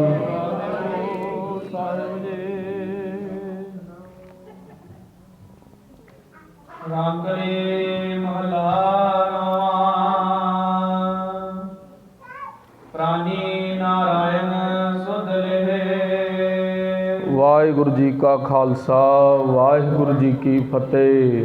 ਗੁਰਦੇਵ ਮਹਾਰਾਜ 9ਵੇਂ ਪਾਤਸ਼ਾਹ ਨੇ ਰਾਮਕਲੀ ਰਾਗ ਦੇ ਅੰਦਰ ਇਹ ਬਾਣੀ ਪਟਨਾ ਸਾਹਿਬ ਵਿਖੇ ਉਚਾਰੀ ਹੈ। ਜਿਗਿਆਸੂਆਂ ਦਾ ਸ਼ੰਕਾ ਦੂਰ ਕਰਦਿਆਂ ਗੁਰਦੇਵ ਮਹਾਰਾਜ ਇਹ ਬਾਣੀ ਉਚਾਰ ਰਹੇ ਨੇ, ਪ੍ਰਾਣੀ ਨਾਰਾਇਣ ਸੁਧ ਲੇਹ। ਨਾਰਾਇਣ ਜੋ ਸ਼ਬਦ ਹੈ ਉਸ ਦੇ ਕਈ ਅਰਥ ਨੇ। ਨਰ ਆਇਣ, ਜਿਸ ਨਰ ਦੇ ਹਿਰਦੇ ਦੇ ਅੰਦਰ, ਆਇਣ ਕਹਿੰਦੇ ਨੇ ਘਰ, ਵਾਹਿਗੁਰੂ ਦਾ ਘਰ ਹੋਵੇ ਉਹਨੂੰ ਵੀ ਨਾਰਾਇਣ ਕਹਿੰਦੇ ਨੇ। ਦੂਸਰਾ ਨਾਰਾਇਣ ਦਾ ਅਰਥ ਹੈ ਨਾ ਅਰ ਆਇਣ। ਅਰ ਦਾ ਅਰਥ ਹੁੰਦਾ ਵੈਰੀ, ਜਿਹਦੇ ਹਿਰਦੇ ਦੇ ਅੰਦਰ ਕਾਮ ਕ੍ਰੋਧ ਲੋਭ ਮੋਹ ਹੰਕਾਰ ਵਰਗੇ ਵੈਰੀ ਘਰ ਨਾ ਕਰ ਸਕਣ, ਉਹ ਵੀ ਨਾਰਾਇਣ ਹੀ ਹੈ। ਯਾਨੀ ਕਿ ਵਾਹਿਗੁਰੂ ਅਕਾਲ ਪੁਰਖ ਹੈ, ਪਰਮੇਸ਼ਵਰ ਹੈ। ਨਾਰਾਇਣ ਦਾ ਤੀਸਰਾ ਅਰਥ ਹੈ ਨਰ ਆਇਣ, ਜੋ ਨਰਾਂ ਦੇ ਅੰਦਰ ਸਰਵ ਸ੍ਰੇਸ਼ਟ ਹੈ, ਭਗਵਾਨ ਪਰਮੇਸ਼ਵਰ। ਹੇ ਪ੍ਰਾਣੀ, ਪ੍ਰਾਣਾਧਾਰੀ ਜੀਵ, ਤੂੰ ਉਸ ਵਾਹਿਗੁਰੂ ਨੂੰ ਯਾਦ ਕਰ ਜੋ ਸਭ ਤੋਂ ਸਿਰਮੌਰ ਹੈ।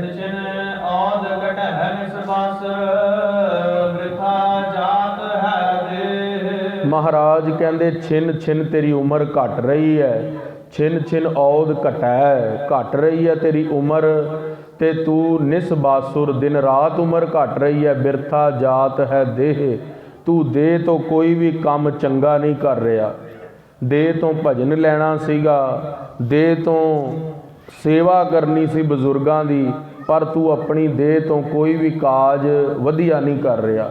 ਤੂੰ ਦੇਹ ਤੋਂ ਕੋਈ ਵੀ ਸਵਾਰਨ ਵਾਲਾ ਕੰਮ ਨਹੀਂ ਕਰ ਰਿਹਾ, ਭਜਨ ਨਹੀਂ ਕਰ ਰਿਹਾ, ਆਪਣੀ ਦੇਹ ਨੂੰ ਬਿਰਥਾ ਪਾਸੇ ਲਗਾਇਆ ਹੋਇਆ ਹੈ। ਵਿਸ਼ਰਾਮ ਦੇ ਕੇ ਗੁਰਦੇਵ ਫੁਰਮਾਨ ਕਰਦੇ ਨੇ, ਕਰਨਾ ਪਉ ਵਿਖਿਆਨ ਸਿਓ ਖੋਇਓ, ਬਾਲਪਨ ਅਗਿਆਨਾ। ਤਰਨਾਪੋ ਕਹਿੰਦੇ ਨੇ ਜਵਾਨੀ ਨੂੰ, ਜਵਾਨੀ ਵਿਸ਼ੇ ਵਿਕਾਰਾਂ ਦੇ ਅੰਦਰ ਗਵਾ ਲਈ, ਆਪਣੇ ਆਪ ਨੂੰ ਸਜਾਣ ਸਵਾਰਨ ਵਿੱਚ, ਆਪਣੇ ਆਪ ਨੂੰ ਵਿਸ਼ੇ ਵਿਕਾਰਾਂ ਦੇ ਅੰਦਰ, ਹਉਮਿਆਂ ਦੇ ਅੰਦਰ, ਆਪਣੇ ਆਪ ਨੂੰ ਹੋਰ ਬੇਅੰਤ ਤਰ੍ਹਾਂ ਦੇ ਕਾਰਜਾਂ 'ਚ ਉਲਝਾ ਲਿਆ, ਵਿਖਿਆਂ ਦੇ ਅੰਦਰ ਉਲਝਾ ਕੇ ਰੱਖਿਆ। ਤੇ ਬਾਲਪਨ ਅਗਿਆਨਾ, ਬਚਪਨ ਦੇ ਅੰਦਰ ਅਗਿਆਨ ਸੀਗਾ। 12 ਬਰਸ ਬਾਲਪਨ ਬੀਤੇ, 20 ਬਰਸ ਕਛ ਤਪ ਨਾ ਕੀਓ। ਜਦੋਂ 12 ਸਾਲ ਦੀ ਉਮਰ ਸੀ ਨਾ, ਸਾਨੂੰ ਪਤਾ ਹੀ ਨਹੀਂ ਸੀਗਾ ਰੱਬ ਬਾਰੇ, ਵੀ ਰੱਬ ਵੀ ਕੋਈ ਚੀਜ਼ ਹੈ। ਤੇ ਜਦੋਂ ਥੋੜਾ ਜਿਹਾ ਪਤਾ ਲੱਗਿਆ, ਜਵਾਨੀ ਦੀ ਉਮਰ ਆਈ, 20 ਬਰਸ ਕਛ ਤਪ ਨਾ ਕੀਓ, ਤੇ 20 ਵਰਾਂ ਦੇ ਹੋ ਗਏ, ਕਛ ਤਪ ਨਾ ਕੀਓ। 30 ਬਰਸ ਕਛ ਦੇਵ ਨਾ ਪੂਜਾ, 30 ਵਰਾਂ ਦੇ ਹੋ ਗਏ, ਕਿਸੇ ਵੀ ਦੇਵੀ ਦੇਵਤੇ ਦੀ ਪੂਜਾ ਹੀ ਨਹੀਂ ਕੀਤੀ। ਤੇ ਮਹਾਰਾਜ ਕਹਿੰਦੇ 30 ਵਰਿਆਂ ਤੱਕ ਤਾਂ ਤੂੰ ਆਪਣੀ ਉਮਰ ਇੱਦਾਂ ਹੀ ਗਵਾ ਲਈ, ਅਗਿਆਨ ਦੇ ਅੰਦਰ। ਕਰਨਾ ਪਉ ਬਿਰਧ ਭਇਓ, ਬਿਰਧ ਭਇਓ ਅਜਹੂ ਨਹੀਂ ਸਮਝੈ, ਕੌਣ ਕੁਮਤਿ ਉਲਝਾਨਾ। ਗੁਰਦੇਵ ਕਹਿੰਦੇ ਜਵਾਨੀ ਵੀ ਗਵਾ ਲਈ, ਬਚਪਨ ਵੀ ਗਵਾ ਲਿਆ, ਹੁਣ ਬੁਢੇਪਾ ਆ ਗਿਆ। ਤੂੰ ਕਿਉਂ ਨਹੀਂ ਆਪਣੇ ਮਨ ਨੂੰ ਸਮਝਾਉਂਦਾ? ਤੇਰੇ ਧੌਲੇ ਚਿੱਟੇ ਹੋ ਗਏ ਨੇ। ਹੁਣ ਤੇਰਾ ਜਿਹੜਾ ਪਹਿਲਾ ਧੌਲਾ ਜਦੋਂ ਚਿੱਟਾ ਹੋ ਜਾਂਦਾ ਹੈ ਨਾ, ਜਦੋਂ ਤੇਰੇ ਕੇਸ ਧੌਲੇ ਹੋਣ ਲੱਗ ਗਏ ਨੇ, ਤੇ ਸਮਝ ਲੈ ਤੇਰੇ ਬੁਢੇਪੇ ਦਾ ਹੁਣ ਸ਼ੁਰੂਆਤ ਹੋ ਗਈ ਹੈ।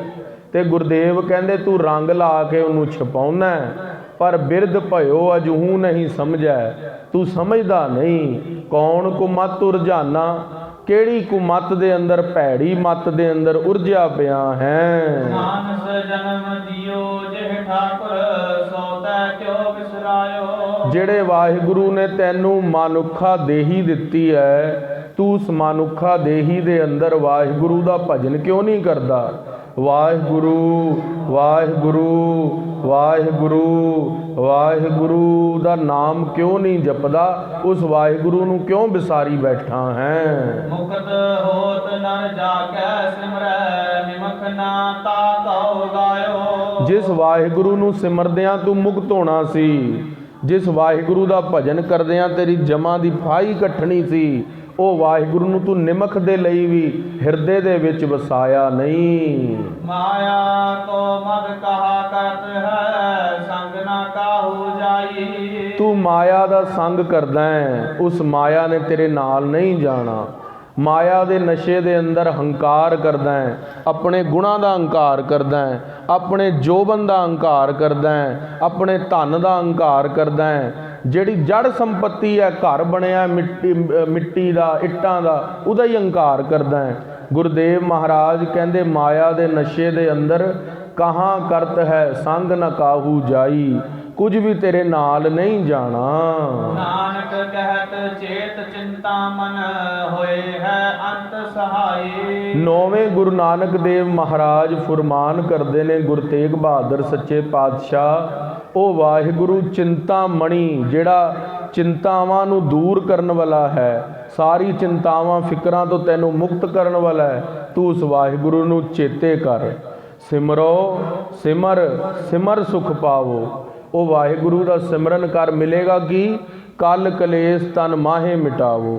ਅੱਜ ਕੋਈ ਵਿਅਕਤੀ ਹੈ ਜੋ ਹੱਥ ਖੜਾ ਕਰਕੇ ਕਹਿ ਦੇਵੇ ਮੇਰੇ ਘਰ 'ਚ ਕਲੇਸ਼ ਨਹੀਂ।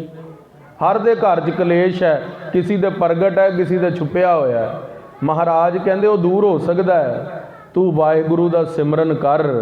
ਸਿਮਰੋ ਸਿਮਰ ਸਿਮਰ ਸੁਖ ਪਾਵੋ, ਕਲ ਕਲੇਸ਼ ਤਨ ਮਾਹੇ ਮਿਟਾਵੋ। ਮਹਾਰਾਜ ਕਹਿੰਦੇ ਸਿਮਰੋ ਜਾਸ ਬਿਸੰਬਰ ਏਕ ਹੈ। ਮਹਾਰਾਜ ਕਹਿੰਦੇ ਉਸ ਇੱਕ ਵਿਸ਼ੰਬਰ ਵਾਹਿਗੁਰੂ ਨੂੰ ਕਿਉਂ ਨਹੀਂ ਸਿਮਰਦਾ? ਤੂੰ ਜੇ ਰਸਨਾ ਤੋਂ ਨਾਮ ਜਪੇ ਨਾ ਭਗਵਾਨ ਦਾ, ਤੇ ਤੇਰੀ ਜ਼ਰੂਰ ਜਮਾ ਦੀ ਫਾਈ ਕੱਟੀ ਜਾਵੇਗੀ। ਤੇਰਾ ਦੁੱਖ ਦੂਰ ਹੋ ਜਾਵੇਗਾ। ਉਸ ਚਿੰਤਾਮਣ ਨੂੰ ਸੇਵ, ਅੰਤ ਹੋਏ ਸਹਾਈ। ਤੇ ਅੰਤਲੇ ਵੇਲੇ ਉਹ ਵਾਹਿਗੁਰੂ ਦਾ ਨਾਮ ਤੇਰਾ ਸਹਾਇਕ ਹੋ ਸਕਦਾ ਹੈ। ਤੂੰ ਇਹ ਜਾਣਦਾ ਹੈ ਕਿ ਮੇਰੇ ਘਰ ਦੇ ਮੇਰਾ ਸਾਥ ਦੇਣਗੇ। ਗੁਰਦੇਵ ਸੱਚੇ ਪਾਤਸ਼ਾਹ ਕਹਿੰਦੇ ਤੇਰਾ ਘਰ ਦੇ ਸਾਥ ਨਹੀਂ ਦੇ ਸਕਦੇ। ਤੇਰਾ ਸਾਥ ਦੇਣ ਵਾਲਾ ਉਹ ਇੱਕੋ ਇੱਕ ਵਾਹਿਗੁਰੂ ਦਾ ਨਾਮ ਹੈ, ਜਿਸ ਨੇ ਤੈਨੂੰ ਸਹਾਰਾ ਬਣਨਾ, ਤੇਰਾ ਸਾਥ ਦੇਣਾ ਹੈ। ਏਕ ਓੰਕਾਰ ਸਤਿਗੁਰ ਪ੍ਰਸਾਦ, ਮਾਰੂ ਮਹਲਾ ਨਾਵਾ। ਹੁਣ ਗੁਰਦੇਵ ਮਹਾਰਾਜ ਮਾਰੂ ਰਾਗ ਤੇ ਗੁਰਬਾਣੀ ਪਹੁੰਚ ਗਈ ਹੈ 1008 ਅੰਗ ਦੇ ਉੱਤੇ। ਮਹਾਰਾਜ ਕਹਿੰਦੇ ਨੇ ਇੱਕ ਪਰਮਾਤਮਾ ਹੈ, ਉਹ ਓੰਕਾਰ ਸਾਰਿਆਂ ਨੂੰ ਪ੍ਰਕਾਸ਼ ਦੇਣ ਵਾਲਾ ਹੈ। ਉਹ ਖੁਦ ਨੂੰ ਵੀ ਜਾਣਦਾ ਹੈ ਤੇ ਉਸ ਤੋਂ ਬਣਾਏ ਜੀਵਾਂ ਨੂੰ ਵੀ ਜਾਣਦਾ ਹੈ। ਉਹ ਸੱਚੇ ਸਤਿਗੁਰਾਂ ਦੀ ਕਿਰਪਾ ਦੇ ਦੁਆਰਾ ਉਹਦੀ ਪ੍ਰਾਪਤੀ ਹੁੰਦੀ ਹੈ। ਹਰਿ ਕੋ ਨਾਮ ਸਦਾ ਸੁਖਦਾਈ। ਮਾਰੂ ਮਹੱਲਾ 9ਵਾਂ। ਗੁਰਦੇਵ ਮਹਾਰਾਜ 9ਵੇਂ ਪਾਤਸ਼ਾਹ ਮਾਰੂ ਰਾਗ ਦੇ ਅੰਦਰ ਬਾਣੀ ਉਚਾਰਦੇ ਨੇ। ਮਹਾਰਾਜ ਕਹਿੰਦੇ ਹਰਿ ਕੋ ਨਾਮ ਸਦਾ ਸੁਖਦਾਈ। ਉਹ ਵਾਹਿਗੁਰੂ ਦਾ ਨਾਮ, ਹਰੀ ਦਾ ਨਾਮ ਸਾਰੇ ਸੁਖ ਦੇਣ ਵਾਲਾ ਹੈ। ਹਰਿ ਕੋ ਨਾਮ ਸਦਾ ਸੁਖਦਾਈ, ਹਰਿ ਕੋ ਨਾਮ ਸਦਾ ਸੁਖਦਾਈ। ਕੋ ਨਾਮ ਸਦਾ ਸੁਖਦਾਈ, ਹਰਿ ਕੋ ਨਾਮ ਸਦਾ ਸੁਖਦਾਈ। ਹਰਿ ਕੋ ਨਾਮ ਸਦਾ ਸੁਖਦਾਈ, ਹਰਿ ਕੋ ਨਾਮ ਸਦਾ ਸੁਖਦਾਈ। ਕੋ ਨਾਮ ਸਦਾ ਸੁਖਦਾਈ, ਹਰਿ ਕੋ ਨਾਮ ਸਦਾ ਸੁਖਦਾਈ। ਜਾਂ ਕੋ ਸਿਮਰ ਅਜਾਮਲ ਉਦਰਿਓ, ਗਨ ਕਾਹੂ ਗਤ ਪਾਈ। ਜਾਂ ਕੋ ਸਿਮਰ ਅਜਾਮਲ ਉਦਰਿਓ, ਗਨ ਕਾਹੂ ਗਤ ਪਾਈ। ਕੋ ਸਿਮਰ ਅਜਾਮਲ ਉਦਰਿਓ, ਗਨ ਕਾਹੂ ਗਤ ਪਾਈ। ਗੁਰਦੇਵ ਮਹਾਰਾਜ ਕਹਿੰਦੇ ਹਰੀ ਦਾ ਨਾਮ ਸਿਮਰਨ ਕਰਨ ਦੇ ਨਾਲ ਤੈਨੂੰ ਸਾਰੇ ਹੀ ਸੁੱਖਾਂ ਦੀ ਪ੍ਰਾਪਤੀ ਹੋ ਜਾਵੇਗੀ। ਸੁਖਮਨੀ ਸਾਹਿਬ ਦੇ ਪਾਠ ਦੇ ਮਹਾਪੁਰਸ਼ ਅਰਥ ਦੱਸਦੇ ਨੇ। ਕਹਿੰਦੇ ਇੱਕ ਤਾਂ ਉਹ ਸੁੱਖਾਂ ਦੀ ਮਣੀ ਹੈ, ਸਾਰੇ ਸੁੱਖਾਂ ਨੂੰ ਦੇਣ ਵਾਲੀ ਹੈ। ਦੂਸਰਾ ਮਨ ਨੂੰ ਸੁੱਖ ਦੇਣ ਵਾਲੀ ਹੈ। ਅੱਜ ਸਾਰਿਆਂ ਨੂੰ ਇਹ ਗੱਲ ਦਾ ਰੋਸ਼ ਹੈ ਵੀ ਮੇਰਾ ਮਨ ਦੁਖੀ ਹੋ ਜਾਂਦਾ ਹੈ। ਮਨ ਨੂੰ ਜੇ ਸੁਖੀ ਦੇਣਾ ਹੈ ਤੇ ਮਹਾਰਾਜ ਕਹਿੰਦੇ ਸੁਖਮਨੀ ਸਾਹਿਬ ਦਾ ਪਾਠ ਕਰਿਆ ਕਰ। ਜਾਂ ਕੋ ਸਿਮਰ, ਜਾਂ ਕੋ ਸਿਮਰ ਅਜਾਮਲ ਉਦਰਿਓ, ਗਨ ਕਾਹੂ ਗਤ ਪਾਈ। ਗੁਰਦੇਵ ਮਹਾਰਾਜ ਕਹਿੰਦੇ ਜਿਸ ਦਾ ਸਿਮਰਨ ਕਰਨ ਦੇ ਨਾਲ ਅਜਾਮਲ ਉਦਰ ਗਿਆ। ਤੁਸੀਂ ਅਜਾਮਲ ਦੀ ਸਾਖੀ ਸੁਣ ਕੇ ਆਏ ਹੀ ਹੋ ਕਿ ਜਿਸ ਨੇ ਵੇਸ਼ਵਾ ਦਾ ਸੰਗ ਕੀਤਾ, 7 ਪੁੱਤਰ ਪੈਦਾ ਹੋਏ, 7ਵੇਂ ਦਾ ਨਾਮ ਨਾਰਾਇਣ ਰੱਖਿਆ। ਸਾਧੂ ਮਹਾਤਮਾ ਕਿਰਪਾ ਦੇ ਘਰ ਚ ਆ ਗਏ ਸੀ ਤੇ ਪੁੱਤਰ ਉਪੰਨਾ 7ਵਾਂ ਨਾਮ ਨਾਰਾਇਣ, ਉਹਦਾ ਨਾਮ ਨਾਰਾਇਣ ਰੱਖਿਆ ਤੇ ਨਾਮ ਨਾਰਾਇਣ ਰੱਖਿਆ। ਅੰਤ ਕਾਲ ਜਦੋਂ ਮਰਨ ਲੱਗਿਆ ਤੇ ਅਜਾਮਲ ਨੇ ਕਿਹਾ ਨਾਰਾਇਣ ਪੁੱਤਰ ਪਾਣੀ ਦੇ ਦੇ। ਇਹ ਕਹਿਣ ਲੱਗਾ ਤੇ ਸਵਾਸ ਛੁੱਟ ਗਏ ਤੇ ਉਹਦੀ ਮੁਕਤੀ ਹੋ ਗਈ। ਤੇ ਮਹਾਰਾਜ ਕਹਿੰਦੇ ਜਾਂ ਕੋ ਸਿਮਰ ਅਜਾਮਲ ਉਦਰਿਓ, ਜਿਸ ਦਾ ਸਿਮਰਨ ਕਰਨ ਦੇ ਨਾਲ ਅਜਾਮਲ ਉਦਰਿਆ। ਗਨ ਕਾਹੂ ਗਤ ਪਾਈ। ਤੇ ਜਿਹੜੀ ਗਨਕਾ ਸੀਗੀ ਉਹਦੀ ਵੀ ਗਤੀ ਹੋ ਗਈ। ਗਨਕਾ ਵੀ ਖਾਲਸਾ ਜੀ ਬੇਅੰਤ ਇਤਿਹਾਸ ਚ ਆਉਂਦੀਆਂ ਨੇ। ਇੱਕ ਤਾਂ ਉਹ ਇਤਿਹਾਸ ਗਨਕਾ ਦਾ ਤੁਸੀਂ ਸੁਣਿਆ ਜੋ ਭਾਈ ਗੁਰਦਾਸ ਜੀ ਨੇ ਆਪਣੀ ਵਾਰ ਚ ਲਿਖਿਆ ਹੈ ਬਈ ਇੱਕ ਤੋਤਾ ਦਿੱਤਾ ਸੀ। ਉਹ ਗਨਕਾ ਨੂੰ ਸਾਧੂਆਂ ਨੇ, ਉਹ ਤੋਤਾ ਰਾਮ ਦਾ ਨਾਮ ਜਪਾਉਂਦਾ ਰਿਹਾ ਤੇ ਉਹ ਗਨਕਾ ਸੱਚਖੰਡ ਨੂੰ ਚਲੀ ਗਈ। ਇੱਕ ਗਨਕਾ ਦਾ ਉਹ ਵੀ ਜ਼ਿਕਰ ਆਉਂਦਾ ਜੋ ਭਗਤ ਸੂਰਦਾਸ ਜੀ ਦੇ ਸਮੇਂ ਹੋਈ ਹੈ। ਉਹ ਗਨਕਾ ਦਾ ਜ਼ਿਕਰ ਇਸ ਤਰ੍ਹਾਂ ਆਉਂਦਾ ਹੈ।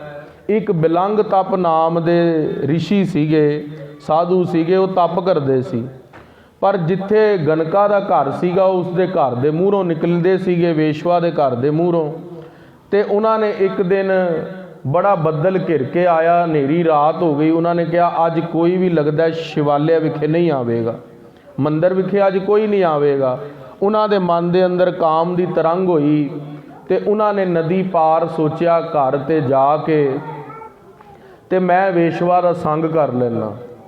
ਤੇ ਉਹਨਾਂ ਨੇ ਕੀ ਕੀਤਾ, ਦੇਖਿਆ ਵੀ ਕੋਈ ਬੇੜੀ ਤੁਲਹਾ ਵੀ ਨਹੀਂ ਹੈ ਜਾਣ ਨੂੰ। ਇੱਕ ਸ਼ਵ ਸੀਗਾ। ਸ਼ਵ ਤੁਹਾਨੂੰ ਪਤਾ ਹੈ ਜਿਹੜੇ ਸ਼ਵ ਹੁੰਦੇ ਨੇ, ਮ੍ਰਿਤਿੂ ਵਿਅਕਤੀ ਦਾ ਜੋ ਸ਼ਵ ਹੁੰਦਾ ਹੈ ਉਹ ਪਾਣੀ ਦੇ ਉੱਤੇ ਤੈਰ ਜਾਂਦਾ ਹੈ। ਉਹਨਾਂ ਨੂੰ ਨਹੀਂ ਪਤਾ ਸੀ। ਉਹ ਸ਼ਵ ਦੇ ਉੱਤੇ ਬੈਠ ਕੇ ਹੀ ਗਨਕਾ ਦੇ ਘਰ ਤੱਕ ਆ ਗਏ ਤੇ ਗਨਕਾ ਦੇ ਅੱਗੋਂ ਘਰ ਦੇ ਅੰਦਰਲੇ ਪਾਸਿਓਂ ਕੁੰਡੀ ਲੱਗੀ ਸੀ, ਬਹੁਤ ਖੜਕਾਇਆ, ਆਈ ਨਹੀਂ। ਤੇ ਗਨਕਾ ਉੱਤੇ ਰਹਿੰਦੀ ਸੀਗੀ ਚੁਬਾਰੇ ਤੇ ਚੜ੍ਹ ਕੇ, ਤੇ ਉੱਥੇ ਬੇਲਾਂ ਜਾ ਰਹੀਆਂ ਸੀਗੀਆਂ, ਜਿਵੇਂ ਵ੍ਰਿਖ ਦੀ ਬੇਲਾਂ ਹੁੰਦੀਆਂ ਨੇ। ਉੱਥੇ ਇੱਕ ਸੱਪ ਵੀ ਸੀਗਾ, ਸੱਪ ਨੂੰ ਫੜ ਕੇ ਉੱਤੇ ਚੜ੍ਹ ਗਿਆ। ਤੇ ਗਨਕਾ ਕਹਿੰਦੀ ਵੀ ਅੱਜ ਤਾਂ ਸਾਡਾ ਵਿਸ਼ਰਾਮ ਹੈ, ਅੱਜ ਤਾਂ ਅਸੀਂ ਬੂਹੇ ਬੰਦ ਕਰੇ ਹੋਏ ਨੇ, ਤੂੰ ਕਿਸ ਤਰ੍ਹਾਂ ਆ ਗਿਆ? ਉਹਨੇ ਕਿਹਾ ਇੱਦਾਂ ਇੱਦਾਂ ਮੈਂ ਤੁਲਹਾ ਲੈ ਕੇ ਆ ਗਿਆ। ਉਹਨੇ ਕਿਹਾ ਮੇਰੇ ਘਰ ਤੱਕ ਦਾ ਅੱਜ ਤੁਲਹਾ ਵੀ ਨਹੀਂ ਆਂਦਾ, ਆ ਦਿਖਾ ਮੈਨੂੰ ਕਿਹੜਾ ਤੁਲਹਾ ਆਇਆ। ਜਦੋਂ ਜਾ ਕੇ ਦੇਖਿਆ, ਕਹਿੰਦੀ ਹੈ ਤੇ ਮ੍ਰਿਤਕ ਸ਼ਵ ਹੈ। ਤੂੰ ਇੰਨਾ ਕਾਮ ਦਾ ਅਧੀਨ ਹੋ ਗਿਆ, ਇੱਕ ਸ਼ਵ ਦੇ ਉੱਤੇ ਬੈਠ ਕੇ ਆ ਗਿਆ, ਤੂੰ ਤੇ ਉੱਚ ਕੋਟੀ ਦਾ ਬ੍ਰਾਹਮਣ ਹੈ। ਕਹਿੰਦੇ ਅੰਦਰੋਂ ਕੁੰਡੀ ਲੱਗੀ ਸੀ, ਕਿਸ ਤਰ੍ਹਾਂ ਆ ਗਿਆ? ਕਹਿੰਦਾ ਮੈਂ ਬੇਲ ਫੜ ਕੇ ਆ ਗਿਆ। ਜਦੋਂ ਗਨਕਾ ਨੇ ਦੇਖਿਆ, ਕਹਿੰਦੀ ਉਹ ਹੈ ਤਾਂ ਸੱਪ ਹੈ। ਤੂੰ ਕਾਮ ਦਾ ਮਾਰਿਆ ਹੋਇਆ, ਕਾਮ ਦਾ ਡੱਸਿਆ ਹੋਇਆ ਸੱਪ ਦੇ ਉੱਤੇ ਚੜ੍ਹ ਕੇ ਮੇਰੇ ਘਰ ਤੱਕ ਪਹੁੰਚ ਗਿਆ। ਆਖਣਾ ਕਰੋ ਸਤਨਾਮ। ਗਨਕਾ ਨੂੰ ਇਸ ਗੱਲ ਤੇ ਹੋ ਗਿਆ ਵੀ ਜੇ ਕਾਮਾਰਥੀ ਵਿਅਕਤੀ ਨੂੰ ਇੰਨਾ ਨੇ ਤੂੰ ਭਗਵਾਨ ਨਾਲ ਕਰ ਦਿੰਦਾ, ਤੈਨੂੰ ਭਗਵਾਨ ਦੀ ਪ੍ਰਾਪਤੀ ਹੋ ਜਾਂਦੀ, ਤੂੰ ਮੇਰੇ ਨਾਲ ਨੇ ਕਰੀ ਬੈਠਾ ਇੰਨਾ। ਤੇ ਉਹ ਗਨਕਾ ਨੂੰ ਤਾਂ ਵਿਰਾਗ ਹੋ ਗਿਆ, ਪਰ ਉਹ ਜਿਹੜਾ ਰਿਸ਼ੀ ਸੀਗਾ ਉਸ ਨੂੰ ਅਜੇ ਵਿਰਾਗ ਕੱਚਾ ਸੀ, ਕਿਉਂਕਿ ਗ੍ਰੰਥਾਂ ਦਾ ਪੜ੍ਹਿਆ ਗਿਆਨ ਸੀ, ਅਧਿਆਤਮਕ ਪ੍ਰਕਾਸ਼ ਨਹੀਂ ਸੀਗਾ, ਗ੍ਰੰਥਾਂ ਦਾ ਪੜ੍ਹਿਆ ਗਿਆਨ ਸੀਗਾ। ਤੇ ਉਹ ਜਿਹੜੀ ਵੇਸ਼ਵਾ ਸੀਗੀ ਉਹ ਤਪ ਕਰਨ ਲੱਗ ਗਈ। ਤਪ ਦਾ ਇੰਨਾ ਪ੍ਰਭਾਵ ਹੋਇਆ, ਇੰਨਾ ਪ੍ਰਭਾਵ ਹੋ ਗਿਆ ਕਿ ਗਨਕਾ ਤਾਂ ਮੁਕਤ ਹੋ ਗਈ। ਤੇ ਉਹ ਵੀ ਜ਼ਿਕਰ ਇੱਥੇ ਆ ਰਿਹਾ ਹੈ ਕਿ ਜਿਸ ਦਾ ਸਿਮਰਨ ਕਰਨ ਦੇ ਨਾਲ ਗਨਕਾ ਗਤ ਪਾਈ, ਜਿਸ ਦੀ ਗਨਕਾ ਦੇ ਵੀ ਗਤੀ ਹੋ ਗਈ। ਤੇ ਦੂਜੇ ਪਾਸੇ ਉਹ ਜਿਹੜਾ ਵਿਅਕਤੀ ਸੀਗਾ, ਜਿਹੜਾ ਰਿਸ਼ੀ ਸੀ, ਉਹ ਵੀ ਸੂਰਦਾਸ ਬਣਿਆ ਸੀ। ਉਹਦਾ ਵੀ ਇਤਿਹਾਸ ਆਂਦਾ ਜ਼ਿਕਰ ਦੇ ਅੰਦਰ, ਭਗਤ ਭੰਡਾਰ ਗ੍ਰੰਥ ਹੈ, ਉਸ ਦੇ ਅੰਦਰ ਇਹ ਕਥਾ ਲਿਖੀ ਹੋਈ ਹੈ। ਸੋ ਉਹ ਜਿਹੜਾ ਸੂਰਦਾਸ ਕਿਸ ਤਰ੍ਹਾਂ ਬਣਿਆ, ਉਹ ਉਸਨੂੰ ਉਸਦੇ ਉੱਤੇ ਲੋਕ ਸ਼ਰਧਾ ਰੱਖਦੇ ਸੀਗੇ। ਤੇ ਇੱਕ ਬਾਣੀਆ ਵਿਅਕਤੀ ਸੀ, ਉਸਨੇ ਕਿਹਾ ਵੀ ਅੱਜ ਮੀਂਹ ਪੈਂਦਾ, ਮੈਂ ਨਹੀਂ ਜਾ ਸਕਦਾ। ਆਪਣੀ ਘਰਵਾਲੀ ਨੂੰ ਕਿਹਾ ਵੀ ਤੁਸੀਂ ਜਾ ਕੇ ਪ੍ਰਸ਼ਾਦਾ ਦੇ ਆਓ। ਪ੍ਰਸ਼ਾਦਾ ਦੇਣ ਗਏ, ਘਰਵਾਲੀ ਦੇ ਉੱਤੇ ਗਲਤ ਨਿਗਾਹ ਰੱਖ ਲਈ, ਪਰ ਡਰ ਦਾ ਮਾਰਾ ਬੋਲ ਨਾ ਸਕਿਆ, ਪਰ ਮਨ ਦੇ ਅੰਦਰ ਬਹੁਤ ਗਿਲਾਨੀ ਆਈ। ਚੰਗੇ ਕਰਮਾਂ ਨੇ ਪ੍ਰੇਰਿਤ ਕੀਤਾ, ਘਰ ਦੇ ਅੰਦਰ ਉਸਦੇ ਘਰਵਾਲੇ ਨੂੰ ਜਾ ਕੇ ਕਹਿੰਦਾ ਤੁਸੀਂ ਅੱਜ ਕੀ ਬਣਾਉਣ ਲੱਗੇ ਹੋ? ਕਹਿੰਦੇ ਜੀ ਅਸੀਂ ਅੱਜ ਪੂੜੀਆਂ ਤਲਣ ਲੱਗੇ ਹਾਂ। ਕਹਿੰਦਾ ਮੇਰੇ ਅੱਖ ਦੇ ਅੰਦਰ ਗਰਮ ਤੇਲ ਪਾ ਦਿਓ, ਮੈਂ ਤੁਹਾਡੀ ਘਰਵਾਲੀ ਦੇ ਉੱਤੇ ਮਾੜੀ ਨਿਗਾਹ ਰੱਖੀ ਆ। ਉਹ ਕਹਿੰਦੇ ਮਹਾਂਪੁਰਸ਼ੋ ਅਸੀਂ ਨਹੀਂ ਪਾ ਸਕਦੇ। ਕਹਿੰਦੇ ਤੂੰ ਇੰਨੇ ਦੇਰ ਦਰਸ਼ਨ ਕਰਨ ਆਇਆ, ਮੇਰੇ ਬਚਨਾਂ ਨੂੰ ਮੰਨ, ਮੇਰੀ ਅੱਖਾਂ ਦੇ ਅੰਦਰ ਤੇਲ ਪਾ ਦੇ। ਤੇਲ ਪਾ ਦਿੱਤਾ, ਤੇ ਤੇਲ ਪਾ ਦਿਆ ਜਦੋਂ ਅੱਖਾਂ ਦੀ ਜੋਤ ਚਲੀ ਗਈ, ਤੇ ਅੰਦਰ ਜੰਗਲ ਦੇ ਅੰਦਰ ਤਪ ਕਰਨ ਲੱਗ ਪਿਆ। ਜਦੋਂ ਬਿਲੰਗ ਰਿਸ਼ੀ ਤਪ ਕਰਦਾ ਰਿਹਾ ਤੇ ਅਧਿਆਤਮਕ ਇੰਨਾ ਪ੍ਰਕਾਸ਼ ਹੋ ਗਿਆ, ਮਨ ਦੀਆਂ ਸਾਰੀਆਂ ਬਿਰਤੀਆਂ ਇਕਾਗਰ ਹੋ ਗਈਆਂ। ਅਤੀਸਰ ਦਾ ਰੋਗ ਲੱਗ ਗਿਆ, ਜਿਹਨੂੰ ਲੂਜ਼ ਮੋਸ਼ਨ ਕਹਿੰਦੇ ਆ। ਅਤੀਸਰ ਦਾ ਰੋਗ ਲੱਗ ਗਿਆ, ਪੇਟ ਬਹੁਤ ਖਰਾਬ, ਬਾਰ-ਬਾਰ ਜੰਗਲ ਜਾਣਾ ਪਏ, ਤੇ ਫਿਰ ਆ ਕੇ ਪੋਥੀ ਪ੍ਰਕਾਸ਼ ਕਰਕੇ ਬਾਣੀ ਪੜ੍ਹਨੀ ਪਵੇ। ਤੇ ਭਗਤ ਨੂੰ ਔਖਾ ਹੁੰਦਾ ਸੀ। ਭਗਵਾਨ ਸਰਗੁਣ ਰੂਪ ਧਾਰ ਕੇ ਆਏ ਤੇ ਉਹਦੀ ਕਿਰਿਆ ਸੋਧਣ ਲੱਗੇ, ਤੇ ਉਹਨੇ ਭਗਵਾਨ ਦਾ ਹੱਥ ਹੀ ਪਕੜ ਲਿਆ। ਸੂਰਦਾਸ ਜੀ ਨੇ ਭਗਵਾਨ ਦਾ ਹੱਥ ਪਕੜ ਲਿਆ। ਕਹਿੰਦੇ ਕੌਣ ਹੋ? ਭਗਵਾਨ ਬੋਲੇ ਨਹੀਂ। ਕਹਿੰਦੇ ਕੌਣ ਹੋ? ਬਚਨ ਕਰੋ, ਮੇਰੇ ਨੇਤਰ ਨਹੀਂ। ਕਿਹਾ ਅਸੀਂ ਸਰਗੁਣ ਰੂਪ ਧਾਰ ਕੇ ਆਏ ਹਾਂ, ਪਰਮੇਸ਼ਵਰ ਆਪ ਹਾਂ। ਕਿਹਾ ਭਗਵਾਨ ਮੈਨੂੰ ਦਰਸ਼ਨ ਦਿਓ। ਭਗਵਾਨ ਨੇ ਦਰਸ਼ਨ ਦਿੱਤੇ, ਆਪਣੇ ਨੇਤਰ ਗਵਾ ਲਿੱਤੇ, ਉਹਨੂੰ ਨੇਤਰ ਦੇ ਦਿੱਤੇ। ਆਖਣਾ ਕਰੋ ਸਤਨਾਮ। ਕਹਿੰਦੇ ਭਗਵਾਨ ਇੰਨੀ ਦੁਨੀਆ ਨੂੰ ਪਦਾਰਥ ਦਿੰਦੇ ਹੋ, ਆਪ ਵੀ ਨੇਤਰ ਰੱਖ ਲੈਂਦੇ ਤੇ ਮੈਨੂੰ ਵੀ ਦੇ ਦਿੰਦੇ। ਕਹਿੰਦੇ ਤੈਨੂੰ ਤਾਂ ਨੇਤਰ ਦਿੱਤੇ ਨੇ, ਹੁਣ ਤੂੰ ਇੱਕ ਜਨਮ ਤਪ ਕਰ ਲੈ, ਅਗਲੇ ਜਨਮ 'ਚ ਮੁਕਤੀ ਕਰ ਦੇਵਾਂਗੇ। ਕਹਿੰਦਾ ਨਹੀਂ, ਮੈਨੂੰ ਤਾਂ ਐਸੀ ਜਨਮ 'ਚ ਮੁਕਤੀ ਚਾਹੀਦੀ ਹੈ। ਫਿਰ ਭਗਵਾਨ ਕਹਿੰਦੇ ਫਿਰ ਤੈਨੂੰ ਨੇਤਰਹੀਣ ਰਹਿਣਾ ਪਵੇਗਾ। ਫਿਰ ਸੂਰਦਾਸ ਜੀ ਨੇਤਰਹੀਣ ਹੋ ਕੇ ਬਾਣੀ ਉਚਾਰੀ ਸੀ, ਤੇ ਨੇਤਰਹੀਣ ਹੋ ਕੇ ਉਸੇ ਜਨਮ ਦੇ ਅੰਦਰ ਮੁਕਤੀ ਹੋਈ ਸੀ। ਗਨਕਾ ਦੇ ਸੰਗ ਦੇ ਨਾਲ ਵਿਰਾਗ ਹੋਇਆ ਸੀ। ਸੋ ਉਹ ਬਚਨਾ ਜਾ ਰਿਹਾ ਹੈ, ਜਾਂ ਕੋ ਸਿਮਰ ਅਜਾਮਲ ਉਦਰਿਓ ਗਨਕਾ ਗਤ ਪਾਈ। ਜਿਸ ਦਾ ਸਿਮਰਨ ਕਰਨ ਦੇ ਨਾਲ ਅਜਾਮਲ ਵਰਗੇ ਪਾਪੀ ਉਧਰ ਗਏ, ਗਨਕਾ ਨੂੰ ਵੀ ਗਤੀ ਪ੍ਰਾਪਤ ਹੋਈ। ਵਿਸ਼ਰਾਮ ਦੇ ਕੇ ਮਹਾਰਾਜ ਫੁਰਮਾਨ ਕਰਦੇ ਨੇ, ਪੰਚਾਲੀ ਕੋ ਰਾਜ ਸਭਾ ਮਹਿ ਰਾਮ ਨਾਮ ਸੁਧ ਆਏ। ਕਹਿੰਦੇ ਪੰਚਾਲੀ, ਪੰਜਾਂ ਦੀ ਪਾਂਡਵਾਂ ਦੀ ਘਰਵਾਲੀ। ਪਹਿਲੇ ਪੰਜਾਬ ਦਾ ਨਾਮ ਪੰਚਾਲ ਦੇਸ਼ ਸੀਗਾ। ਬਹੁਤਾਤ ਲੋਕਾਂ ਨੂੰ ਪਤਾ ਨਹੀਂ, ਇਹ ਨਾਮ ਮੁਸਲਮਾਨਾਂ ਨੇ ਦਿੱਤਾ ਹੈ, ਕਿਉਂਕਿ ਜਦੋਂ ਹਿੰਦੁਸਤਾਨ ਚੜ੍ਹ ਕੇ ਆਇਆ ਸੀ ਨਾ ਬਾਬਰ, ਉਹਨਾਂ ਨੇ ਨਾਮ ਬਦਲ ਦਿੱਤੇ ਸੀਗੇ। ਜਿਵੇਂ ਔਰੰਗਾਬਾਦ ਨਾਮ ਇਹਨਾਂ ਨੇ ਦਿੱਤਾ ਹੈ, ਬਨਾਰਸ ਜੋ ਨਾਮ ਹੈ ਬਨਾਰਸੀ ਨਾਮ ਇਹਨਾਂ ਨੇ ਦਿੱਤਾ, ਨਹੀਂ ਤੇ ਪਹਿਲਾ ਨਾਮ ਕਾਸ਼ੀ ਸੀਗਾ। ਸੋ ਰਹੋ ਵਿਚਾਰ, ਪੰਜਾਬ ਦਾ ਨਾਮ ਇਹਨਾਂ ਨੇ ਕਿਹਾ ਸੀ 5 ਦਰਿਆ ਵਗਦੇ ਨੇ, 5 ਆਬ ਤੇ ਪੰਜਾਬ ਨਾਮ ਰੱਖਤਾ ਸੀ। ਪੰਜਾਬ ਦੇਸ਼ ਦੀ ਵਸਣ ਵਾਲੀ, ਪਾਂਡਵਾਂ ਦੀ ਘਰ ਵਾਲੀ ਦ੍ਰੌਪਦੀ, ਪੰਚਾਲ ਰਾਜੇ ਦੀ, ਦ੍ਰੋਪਦ ਰਾਜੇ ਦੀ ਪੁੱਤਰੀ ਪਾਂਚਾਲੀ, ਕਹਿੰਦੇ ਉਸ ਨੂੰ ਰਾਜ ਸਭਾ ਦੇ ਅੰਦਰ ਜਦੋਂ ਦੁਰਯੋਧਨ ਨੇ ਕਿਹਾ ਕਿ ਪਾਂਚਾਲੀ ਨੂੰ ਨਗਨ ਕਰ ਦਿਓ, ਦੁਸ਼ਾਸਨ ਨੇ ਵਾਲਾਂ ਤੋਂ ਪਕੜੀ, ਸਭਾ ਦੇ ਅੰਦਰ ਲੈ ਆਈ। ਆਚਾਰਿਆ ਦਰੋਣ, ਭੀਸ਼ਮ ਪਿਤਾਮਾ, ਧ੍ਰਿਤਰਾਸ਼ਟਰ ਵਰਗਿਆਂ ਨੇ ਨੀਵੀਂ ਪਾ ਲਈ ਤੇ ਉੱਥੇ ਜਦੋਂ ਨਗਨ ਕਰਨ ਲੱਗੇ, ਨਗਨ ਕਰਦੇ ਨੇ, ਪੰਜੇ ਪਾਂਡਵਾਂ ਵੱਲ ਦੇਖਦੀ ਹੈ। ਭਾਈ ਗੁਰਦਾਸ ਨੇ ਲਿਖਿਆ, ਪਾਂਚੋ ਪਾਂਡੋ ਦੇਖਦੇ ਔਕਟ ਰੂਦੀ ਨਾਰ ਜਿਨ੍ਹਾਂ ਦੀ, ਕਹਿੰਦੇ ਪੰਜੇ ਪਾਂਡਵ ਖੜੇ ਹੋ ਕੇ ਦੇਖ ਰਹੇ ਨੇ, ਉਹਨਾਂ ਦੀ ਘਰ ਲਈ ਨਗਨ ਹੋ ਰਹੀ ਹੈ ਪਰ ਕੁਝ ਕਰ ਨਹੀਂ ਸਕਦੇ ਕਿਉਂਕਿ ਜੂਏ 'ਚ ਹਾਰ ਗਏ ਸੀ। ਤੇ ਗੁਰਦੇਵ ਮਹਾਰਾਜ ਨੇ ਕਿਹਾ, ਪੰਚਾਲੀ ਕੋ ਪੰਜ ਸਮਾਂ ਮੈਂ ਰਾਮ ਨਾਮ ਸੁਧਿਆਈ। ਅੱਜ ਸ਼ੰਕਾ ਕਰਨ ਵਾਲੇ ਕਹਿਣਗੇ ਪੰਚਾਲੀ ਨੇ ਤਾਂ ਭਗਵਾਨ ਕ੍ਰਿਸ਼ਨ ਨੂੰ ਯਾਦ ਕੀਤਾ ਸੀ। 9ਵੇਂ ਪਾਤਸ਼ਾਹ ਨੇ ਲਿਖਿਆ, ਪੰਚਾਲੀ ਕੋ ਰਾਜ ਸਭਾ ਮੈਂ ਰਾਮ ਨਾਮ ਸੁਧਿਆਈ। ਖਾਲਸਾ ਜੀ, ਇੱਥੇ ਜੋ ਰਾਮ ਦੇ ਅਰਥ ਨੇ ਉਹ ਰਮੇ ਹੋਏ ਭਗਵਾਨ ਕ੍ਰਿਸ਼ਨ ਦੇ ਅਰਥ ਨੇ। ਉੱਥੇ ਪੰਚਾਲੀ ਨੇ ਕਿਹਾ, ਮਹਾਰਾਜ ਮੇਰੀ ਸਾਰਿਆਂ ਤੋਂ ਹੁਣ ਓਟ ਟੁੱਟ ਗਈ ਹੈ। ਓਟ ਕਿਹਦੇ ਤੇ ਸੀਗੀ ਹੁਣ? ਭਗਵਾਨ ਕ੍ਰਿਸ਼ਨ ਤੇ ਆਪਣੇ ਭਰਾ ਤੇ।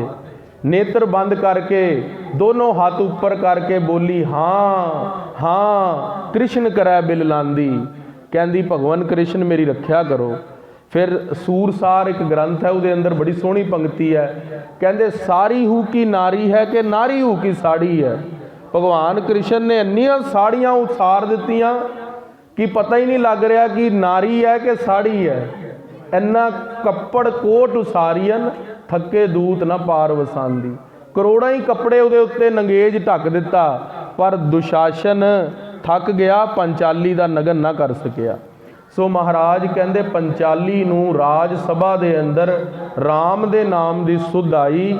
ਤੁਸੀਂ ਵੀ ਉਹ ਵਾਹਿਗੁਰੂ ਦਾ ਨਾਮ ਜਪੋ। ਤਾਕੋ ਦੁਖ ਹਰਿਓ ਕਰੁਣਾ ਮੈਂ ਆਪਣੀ ਪੈਜ ਵਢਾਈ। ਗੁਰਦੇਵ ਮਹਾਰਾਜ ਕਹਿੰਦੇ ਉਸ ਵਾਹਿਗੁਰੂ ਨੇ ਉਹਨਾਂ ਦਾ ਦੁੱਖ ਹਰਿਆ ਸੀਗਾ।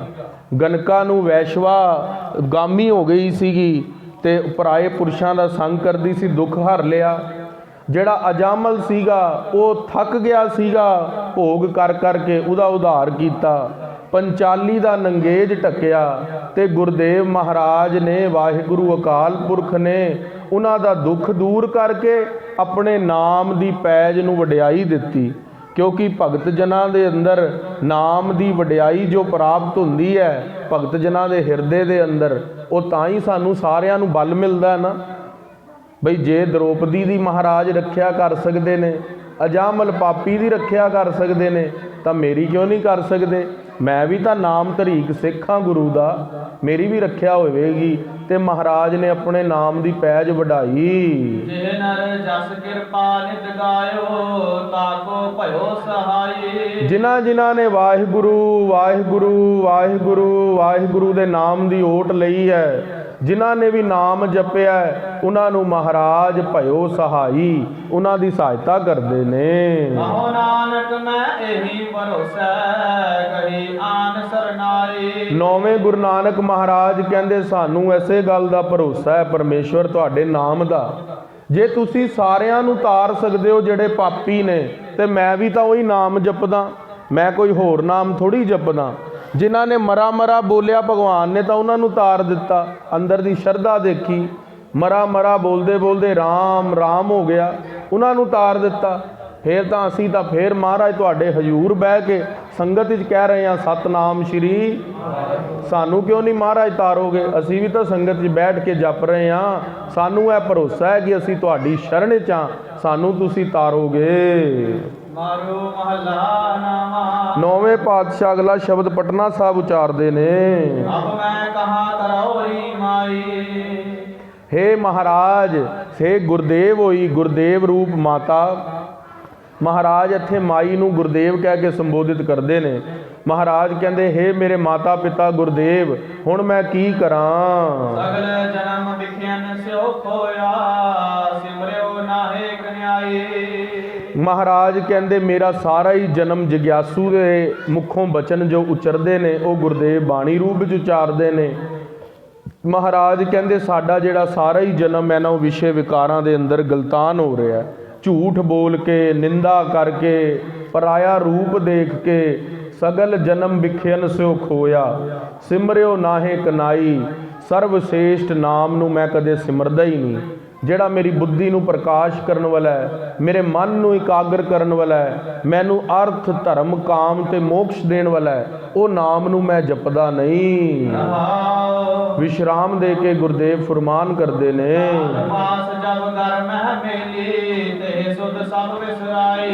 ਜਦੋਂ ਮਹਾਰਾਜ ਕਹਿੰਦੇ ਜਮ ਦੀ ਫਾਈ ਤੇਰੇ ਗਲ ਦੇ ਚ ਪਏਗੀ, ਤਬ ਹੀ ਨਰ ਜਾਗੈ, ਜਮ ਕਾ ਡੰਡ ਮੂੰਡ ਮੈਂ ਲਾਗੈ। ਜਦੋਂ ਜਮ ਤੈਨੂੰ ਆ ਕੇ ਕੇਸਾਂ ਤੋਂ ਪਕੜ ਲਵੇਗਾ ਨਾ, ਤਦੋਂ ਤੈਨੂੰ ਸੁੱਧ ਆਏਗੀ ਬਈ ਤੂੰ ਕਿਉਂ ਨਾ ਨਾਮ ਜਪਿਆ, ਤੂੰ ਕਿਉਂ ਉਸ ਵਾਹਿਗੁਰੂ ਦੇ ਨਾਮ ਤੋਂ ਦੂਰ ਰਿਹਾ, ਤੂੰ ਕਿਉਂ ਬਿਸਰਾਈ ਰੱਖਿਆ ਉਹਦੀ ਸੁੱਧ ਨੂੰ। ਰਾਮ ਨਾਮ ਬਿਨ ਯਾ ਸੰਕਟ ਮਹਿ, ਕੋ ਅਬ ਹੋਤ ਸਹਾਈ। ਉਸ ਪਵਿੱਤਰ ਪਾਵਨ ਰਾਮ ਦੇ ਨਾਮ ਤੋਂ ਬਿਨਾ ਇਸ ਸੰਕਟ ਦੀ ਘੜੀ ਦੇ ਅੰਦਰੋਂ ਤੇਰੀ ਕਿਸੇ ਨੇ ਸਹਾਇਤਾ ਨਹੀਂ ਕਰਨੀ। 84 ਲੱਖ ਜੂਨਾਂ ਤੋਂ ਬਾਅਦ ਤੈਨੂੰ ਜਨਮ ਮਿਲਿਆ, ਅੱਧਾ ਤੂੰ ਸੋ ਕੇ ਗਵਾ ਦੇਣਾ ਹੈ, ਅੱਧਾ ਤੇਰਾ ਬਚਪਨ ਬੀਤ ਚੁੱਕਾ ਹੈ, ਬੁਢੇਪੇ 'ਚ ਭਜਨ ਹੋਣਾ ਨਹੀਂ। ਹੁਣ ਦੇਖ ਲੈ ਜਵਾਨੀ ਦੀ ਉਮਰ ਥੋੜਾ ਟਾਈਮ ਹੈ। ਗੁਰਦੇਵ ਮਹਾਰਾਜ ਕਹਿੰਦੇ ਆ ਸੰਕਟ ਦੇ ਅੰਦਰ ਤੈਨੂੰ ਵਾਹਿਗੁਰੂ ਦੇ ਨਾਮ ਤੋਂ ਇਲਾਵਾ ਹੋਰ ਕਿਸੇ ਦੀ ਸਹਾਇਤਾ ਨਹੀਂ ਮਿਲਣੀ, ਤੂੰ ਨਾਮ ਜਪਿਆ ਕਰ।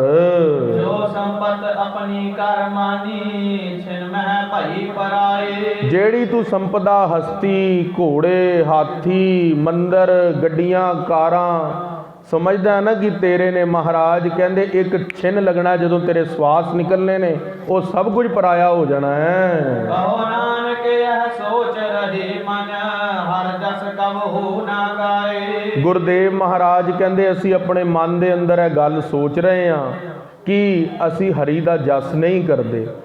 ਗੁਰਸੰਗਤ ਜੀ ਅੱਜ ਹਾਲਤ ਸਾਡੀ ਵੀ ਬਿਲਕੁਲ ਇਹੀ ਹੈ। ਅੰਮ੍ਰਿਤ ਵੇਲੇ ਉੱਠ ਕੇ ਨਾਮ ਅਸੀਂ ਵੀ ਨਹੀਂ ਜਪ ਰਹੇ, ਅਸੀਂ ਵੀ ਮਹਾਰਾਜ ਆ ਬਚਨ ਸਾਡੇ ਲਈ ਕਹਿ ਰਹੇ ਨੇ। ਅੱਜ ਕੋਈ ਬੱਚਾ ਬੈਠਾ ਨਾ ਸੰਗਤ ਵਿੱਚ, 6 ਸਾਲ ਦਾ ਹੈ, ਕੋਈ 10 ਸਾਲ ਦਾ ਹੈ, ਇਹ ਗੱਲ ਸਾਰਿਆਂ ਤੇ ਹੀ ਲਾਗੂ ਹੁੰਦੀ ਹੈ। ਕਿਉਂਕਿ ਭਗਤ ਪ੍ਰਹਿਲਾਦ ਜੀ, ਧਰੂ ਜੀ 5-5, 6-6 ਸਾਲ ਦੇ ਹੀ ਹੋਏ ਨੇ ਨਾ, ਉਹਨਾਂ ਨੇ ਵੀ ਭਗਤੀ ਕਰੀ ਹੈ। ਭਗਤੀ ਕਰਨ ਦਾ ਹੱਕ ਸਾਰਿਆਂ ਨੂੰ ਹੈ, ਕੋਈ ਵੀ ਨਾਮ ਜਪੇ ਪਰ ਨਾਮ ਜ਼ਰੂਰ ਜਪੇ। ਮਹਾਰਾਜ ਕਹਿੰਦੇ ਨੇ ਵਾਹਿਗੁਰੂ ਵਾਹਿਗੁਰੂ ਦਾ ਨਾਮ ਜਪ ਲੈ, ਕਿਉਂ ਤੂੰ ਭਜਨ ਦੇ ਅੰਦਰ ਆਪਣਾ ਮਨ ਨਹੀਂ ਲਾਉਂਦਾ।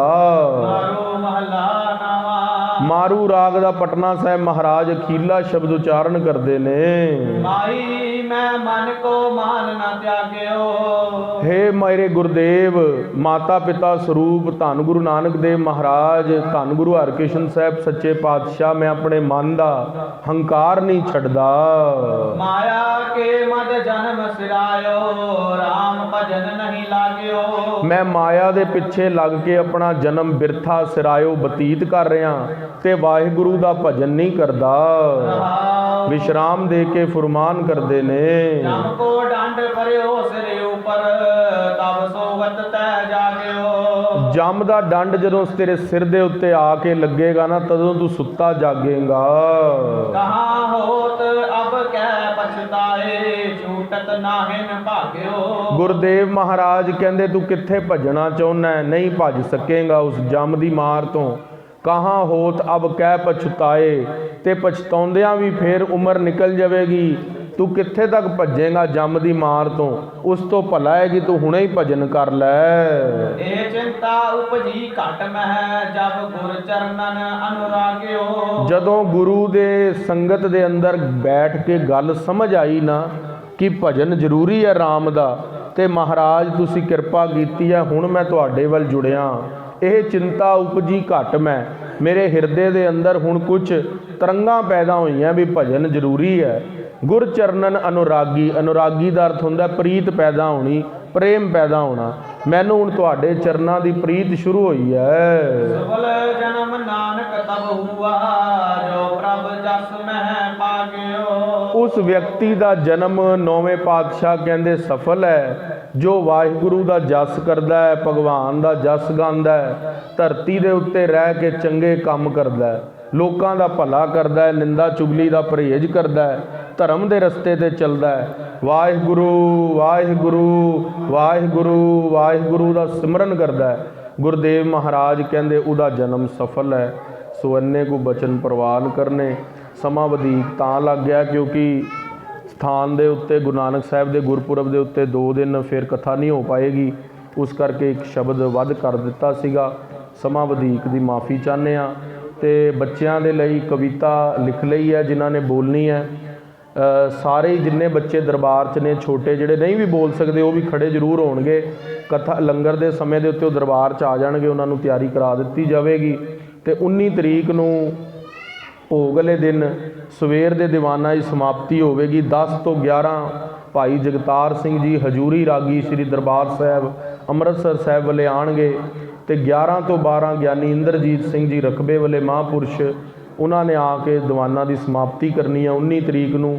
ਉਸ ਤੋਂ ਪਹਿਲਾਂ ਬੱਚਿਆਂ ਨੇ ਆਪਣੀ ਕਵਿਤਾ ਜਿਹੜੀ ਕੀਰਤਨ ਰੂਪ 'ਚ ਹੈ ਉਹ 9 ਵਜੇ ਤੋਂ ਆਪਾਂ ਗੁਰੂ ਕਿਰਪਾ ਨਾਲ ਸ਼ੁਰੂ ਕਰ ਦੇਵਾਂਗੇ। ਉਸ ਵੀ ਦੀਵਾਨਾਂ ਦੇ ਅੰਦਰ ਸਾਰੀ ਸੰਗਤ ਨੇ ਹਾਜ਼ਰੀ ਭਰਨੀ ਹੈ। ਵਾਹਿਗੁਰੂ ਜੀ ਕਾ ਖਾਲਸਾ ਵਾਹਿਗੁਰੂ ਜੀ ਕੀ ਫਤਿਹ। ਰਾਮਕਲੀ ਮਹੱਲਾ ਤੀਜਾ। ਆਨੰਦ ਏਕ ਓੰਕਾਰ